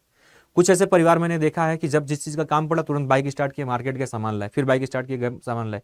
ऐसे में क्या होता है, wastage of time, wastage of money दोनों होता है। तो कहने का मतलब ये है कुछ चीजें नहीं हो पाती है प्रॉपर तरीके से। तो पाठ्यक्रम भी क्या होता है, एक पूरा का पूरा स्ट्रक्चर होता है कि विद्यालय में होने वाली जितनी गतिविधियां होती हैं उसका एक पूरा खाका होता है कि इसमें क्या क्या चीजें की जाएंगी। अब इससे क्या होता है कि शिक्षण सरल तो होता है, नो डाउट सरल भी होगा, रोचक भी होगा, लेकिन सबसे ज्यादा फायदा जो होता है वो शिक्षक को विद्यालय में क्या कार्य करना चाहिए उसका ज्ञान होता है, कोई चीज मिस नहीं होता है। तो तीसरा बिल्कुल क्या हो जाएगा सही, शिक्षक को कक्षा में क्या पढ़ाना चाहिए उसका ज्ञान संभव होता है। तो पढ़ाना पाठ्यचर्या का, पाठ्यक्रम का एक छोटा सा पार्ट होता है। इसके अलावा बहुत सारी एक्टिविटीज भी होती हैं। तो कार्य अगर बोला गया है तो उसमें सारी चीजें आ गई, लेकिन पढ़ाना अगर बोला गया तो पाठ्यक्रम का एक छोटा सा पार्ट आया, ध्यान दीजिएगा। आप, मुझे लग रहा था कि यहाँ पर क्या पढ़ाना चाहिए, आप इसकी तरफ बहुत ज्यादा फोकस करेंगे। पढ़ाने की प्रक्रिया जो होती है विद्यालय का एक छोटा सा काम होता है। अगर आप कह सकते हैं विद्यालय में आप जाते हैं तो केवल किताबी ज्ञान को रटने समझने नहीं जाते हैं, आपके सामाजिक विकास, सहयोग की भावना, बौद्धिक विकास, शारीरिक विकास, सभी चीजों को बताई जाती हैं जो आपकी किताब से और आपके रिजल्ट से उसका कोई वास्ता नहीं होता है। तो वो सारी चीजें भी इसके अंदर इंक्लूड होती हैं। किसके अंतर्गत? आप कहोगे सर पाठ्यक्रम के अंतर्गत। बात समझ में आ रही है ना?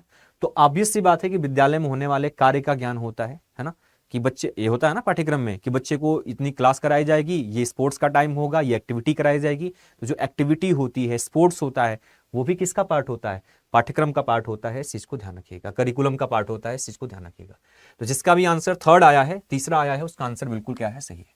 अगला बोला गया विद्यालय में समय चक्र यानी जो टाइम टेबल की होता है उसकी जरूरत क्यों होती है, आवश्यकता क्यों होती है, ये पूछा गया। फटाफट से बताइए इसका आंसर। धोखा हो गया सबको, अच्छा जी, चलिए फटाफट से बताइए इसका आंसर क्या होगा। विद्यालय में समय चक्र की क्यों आवश्यकता होती है, यह पूछा गया है। तो बोला गया इसके द्वारा प्रत्येक शिक्षक को अपने शिक्षण की कक्षा तथा समय का ज्ञान होता है। ठीक है, छात्रों को विषय संबंधी सूचना मिलती है। विद्यालय के समय का उपयुक्त विभाजन संभव है, फिर उपयुक्त में से सभी के कारण उसकी आवश्यकता है। ठीक है, देखो होता क्या है, अगर आप टाइम टेबल बनाते हो, पहली क्लास इस विषय की चलेगी, दूसरी क्लास इस विषय में चलेगी, तो पहला चीज बच्चे का माइंड ऑलरेडी प्रिपेयर होता है कि मुझे क्या पढ़ना है, पहला चीज। तो देखिए बच्चे के हिसाब से देखा जाए तो छात्र को विषय संबंधी सूचना मिलती है। आप कहोगे सर ये तो सही है। अगला, इसके पहले वाला बोला गया था, इसके द्वारा प्रत्येक शिक्षक को अपनी शिक्षण की कक्षा का समय ज्ञात हो जाता है। मतलब टीचर भी कंफ्यूजन नहीं होता है कि मुझे क्या कार्य करना है। जैसे होता है कि भाई शादी विवाह के माहौल में सबसे ज्यादा दिक्कत पता है कब होती है? जयमाल जब होता है तो जयमाल के टाइम पे कौन जाएगा फोटो खिंचाने सबसे पहले, कौन जाएगा बाद में, इसका कोई प्लान नहीं होता है और उसमें हौच पौच होता है। और ये एक ऐसा मुद्दा है जो हर परिवार में, हर शादी में एक विवाद का कारण बनता है। अगर उसको सिस्टमेटिक तरीके से प्लान कर दिया जाए कि पहले लड़का लड़की के दादा दादी जाएंगे, फिर पापा मम्मी जाएंगे, फिर उसके भाई बहन जाएंगे, फिर उसके बाद जो दूर नातेदार रिश्तेदार होंगे वो जाएंगे, अगर ये हायरार्की बनी हुई है तो फिर ये अगर माइंड प्रिपेयर है तो भाई उसमें झगड़ा होने के चांसेस नहीं है। पता चलेगा दादा जी अभी जा रहे हैं, तब तक मौसा जी पहले पहुंच गए। अब मौसा जी पहुंच गए तो अब उनको लग रहा है कि नहीं नहीं हमारे साथ तो बहुत गड़बड़ हो गया भाई, हमको क्यों हटा दिया गया। हम गुस्सा करके वो थोड़े से क्या हो गए, साइड हो गए। तो ये चीजें थोड़ी सी क्या होती हैं, डिसबैलेंस कर देती हैं। तो वही चीजें हैं यहाँ पर कि शिक्षक को भी पता होना चाहिए क्या करना है, छात्र को भी इंफॉर्मेशन हो जाती है। विद्यालय के समय का उपयुक्त विभाजन संभव होता है। तो समय का विभाजन के लिए भी, मतलब समय का कैसे प्रॉपर यूटिलाइज किया जाए इसके लिए भी होता है। तो आंसर क्या हो जाएगा? उपयुक्त सभी कारण आवश्यक हो जाएंगे। जिस किसी का भी आंसर ऑप्शन डी आया है उसका आंसर बिल्कुल क्या है? सही है। ठीक है, हाँ कुछ लोग तो मतलब इस इंतजार में रहते हैं खड़े कि चलो हम अपने आप से नहीं जाएंगे, कम से कम कोई हमको बुला ले। अगर नहीं बुलाया तब कहते हैं कि हम जा रहे हैं, शादी देख लिए, हम जा रहे हैं। अब 2-4 दिन के बाद पता चलता है कि भैया गुस्सा के चले गए थे, उनको कोई दिक्कत उक्कत नहीं था। चलिए इसका आंसर जरा फटाफट से बताइए क्या होगा। विद्यालयों के प्राचार्यों को अच्छे कार्य हेतु क्या प्रेरणा देना उचित होगा? प्राचार्य की बात की गई है कि जो विद्यालय के प्राचार्य हैं उनको अच्छे कार्य हेतु किस प्रकार की प्रेरणा देना उचित होगा, यह पूछा गया है।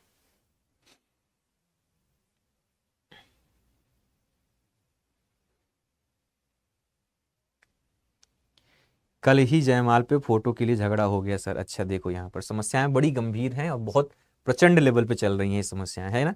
हर घर की समस्या ये है, हमको लग रहा है सबके दिल की फीलिंग हमने बता दिया यहाँ पे, है ना। कोई बात नहीं। लिखा गया विद्यालयों के प्राचार्यों को अच्छे कार्य हेतु क्या प्रेरणा देना उचित होगा? उनको पूरे देश का भ्रमण कराया जाए, उनको विशेष पारितोषिक दिया जाए, उनको विदेश भ्रमण की सुविधा दी जाए।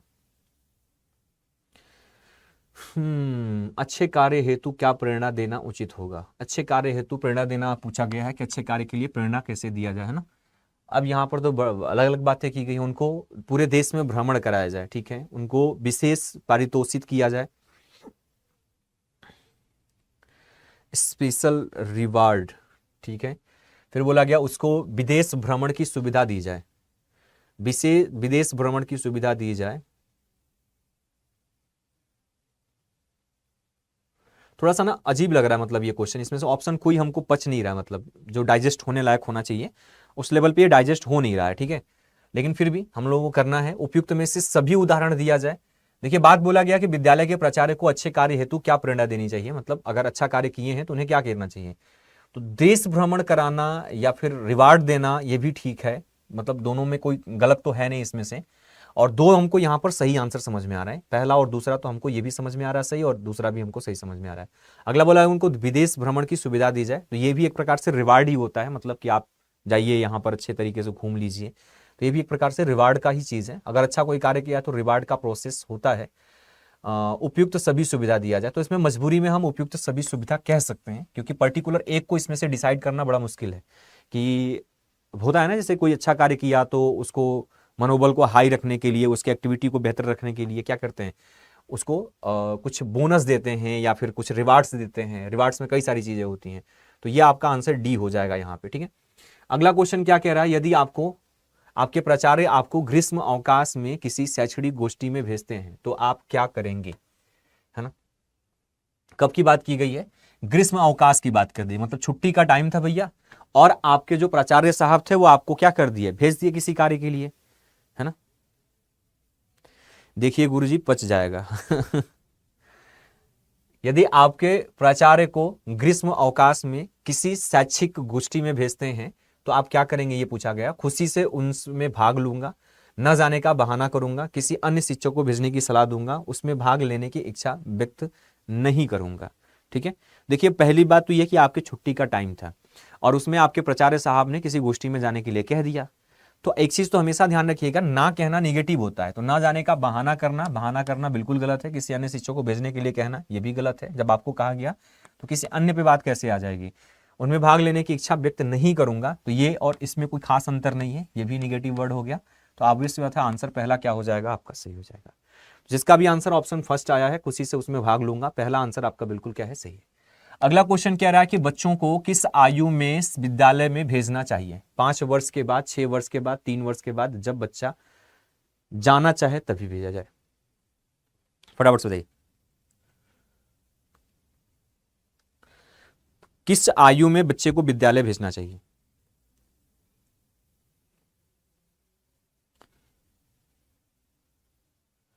किस आयु में बच्चे को विद्यालय भेजना चाहिए, यह पूछा गया है।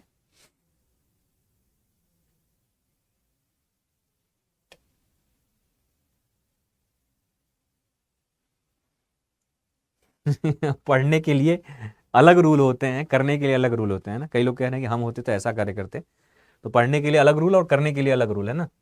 बच्चों को किस आयु में विद्यालय भेजना चाहिए, तो ध्यान रखिएगा बच्चा कम से कम एटलीस्ट इतना हो जो खुद से अपनी एक्टिविटी कर सके, साथ ही साथ वो चीजों को समझ सके, है ना। तो ध्यान रखिएगा 5 वर्ष उसके लिए परफेक्ट आयु मानी जाती है, कि 5 वर्ष की आयु में बच्चे को विद्यालय भेजना चाहिए। 6 वर्ष थोड़ा सा ज्यादा हो जाएगा, 3 वर्ष काफी कम हो जाएगा। जब बच्चा जाना चाहे तो भाई ऐसा तो बिल्कुल नहीं, है ना। तो जिसका भी आंसर यहाँ पर पहला आया है उसका आंसर बिल्कुल क्या हो जाएगा, सही, 5 वर्ष के बाद, है ना। 5 वर्ष के बाद उसको क्या करना चाहिए, भेजना चाहिए। अगला बोला गया निम्नलिखित में से कौन सी शिक्षण विधि अध्यापक केंद्रित है। अध्यापक केंद्रित शिक्षण विधि पूछा गया कि अध्यापक केंद्रित शिक्षण विधि इनमें से कौन सा है। 3 साल पे नहीं भैया, 3 साल के लिए तो आपका आंगनबाड़ी वगैरह बनाया गया होता है, आशा वर्कर बनाई गई होती हैं, जिनके साथ बालवाड़ी जैसे ऐसे कुछ कहते हैं ना, कि मतलब उसमें जाकर के बच्चा खेलेगा, समझेगा, मिलेगा, तो वो विद्यालय नहीं होता है, ठीक है। हाँ, 3 से 5 वर्ष तक बच्चा इधर उधर की एक्टिविटी में शामिल रहता है, जिसे हम प्ले ग्रुप के नाम से आजकल बुलाने लगे हैं। स्कूलों में तो 3 साल आजकल हो गया है, प्राइवेट स्कूल प्ले ग्रुप के नाम पर उसको दुनिया भर के पैसे वसूल रहे हैं, ठीक है। निम्न में से कौन सी शिक्षण विधि अध्यापक केंद्रित है, ये पूछा गया, ठीक है। तो अध्यापक केंद्रित का मतलब जिसमें टीचर को ध्यान में रखते हुए, ठीक है। खेल विधि आपका छात्र केंद्रित विधि होता है, व्याख्यान विधि छात्र केंद्रित होता है, योजना विधि जो होता है ये आपका छात्र केंद्रित होता है, समस्या समाधान विधि नहीं नहीं नहीं नहीं नहीं नहीं, समस्या समाधान विधि जो होता है ये भी आपका छात्र केंद्रित होता है, व्याख्यान विधि जो होता है ध्यान रखिएगा ये अध्यापक केंद्रित होता है, ठीक है। खेल विधि में बच्चा पूरा सक्रिय होता है, योजना विधि में बच्चा पूरा सक्रिय होता है, समस्या समाधान विधि में बच्चा पूरा सक्रिय होता है। लेकिन अगर बात किया जाए कि कौन से विधि में शिक्षण विधि अध्यापक केंद्रित होता है, तो व्याख्यान विधि में क्या होता है कि टीचर व्याख्या कर रहा होता है, कि चीजों को बता रहा होता है, ठीक है। और टीचर जो बता रहा होता है चुपचाप श्रोता की तरीके से स्टूडेंट क्या कर रहा होता है, सुन रहा होता है, ठीक है। लेकिन खेल विधि में बच्चा सक्रिय होता है। तो ये सब क्या होते हैं, वे विधियां होती हैं जिसमें छात्र केंद्रित होते हैं, ठीक है। और यहाँ पर छात्र केंद्रित की बात नहीं की गई, यहाँ पर अध्यापक केंद्रित की बात की गई है, कि मतलब अध्यापक के हिसाब से जो चीजें होती हैं, ठीक है ना। हाँ, बात समझ में आई है, कहानी क्लियर हुआ ये?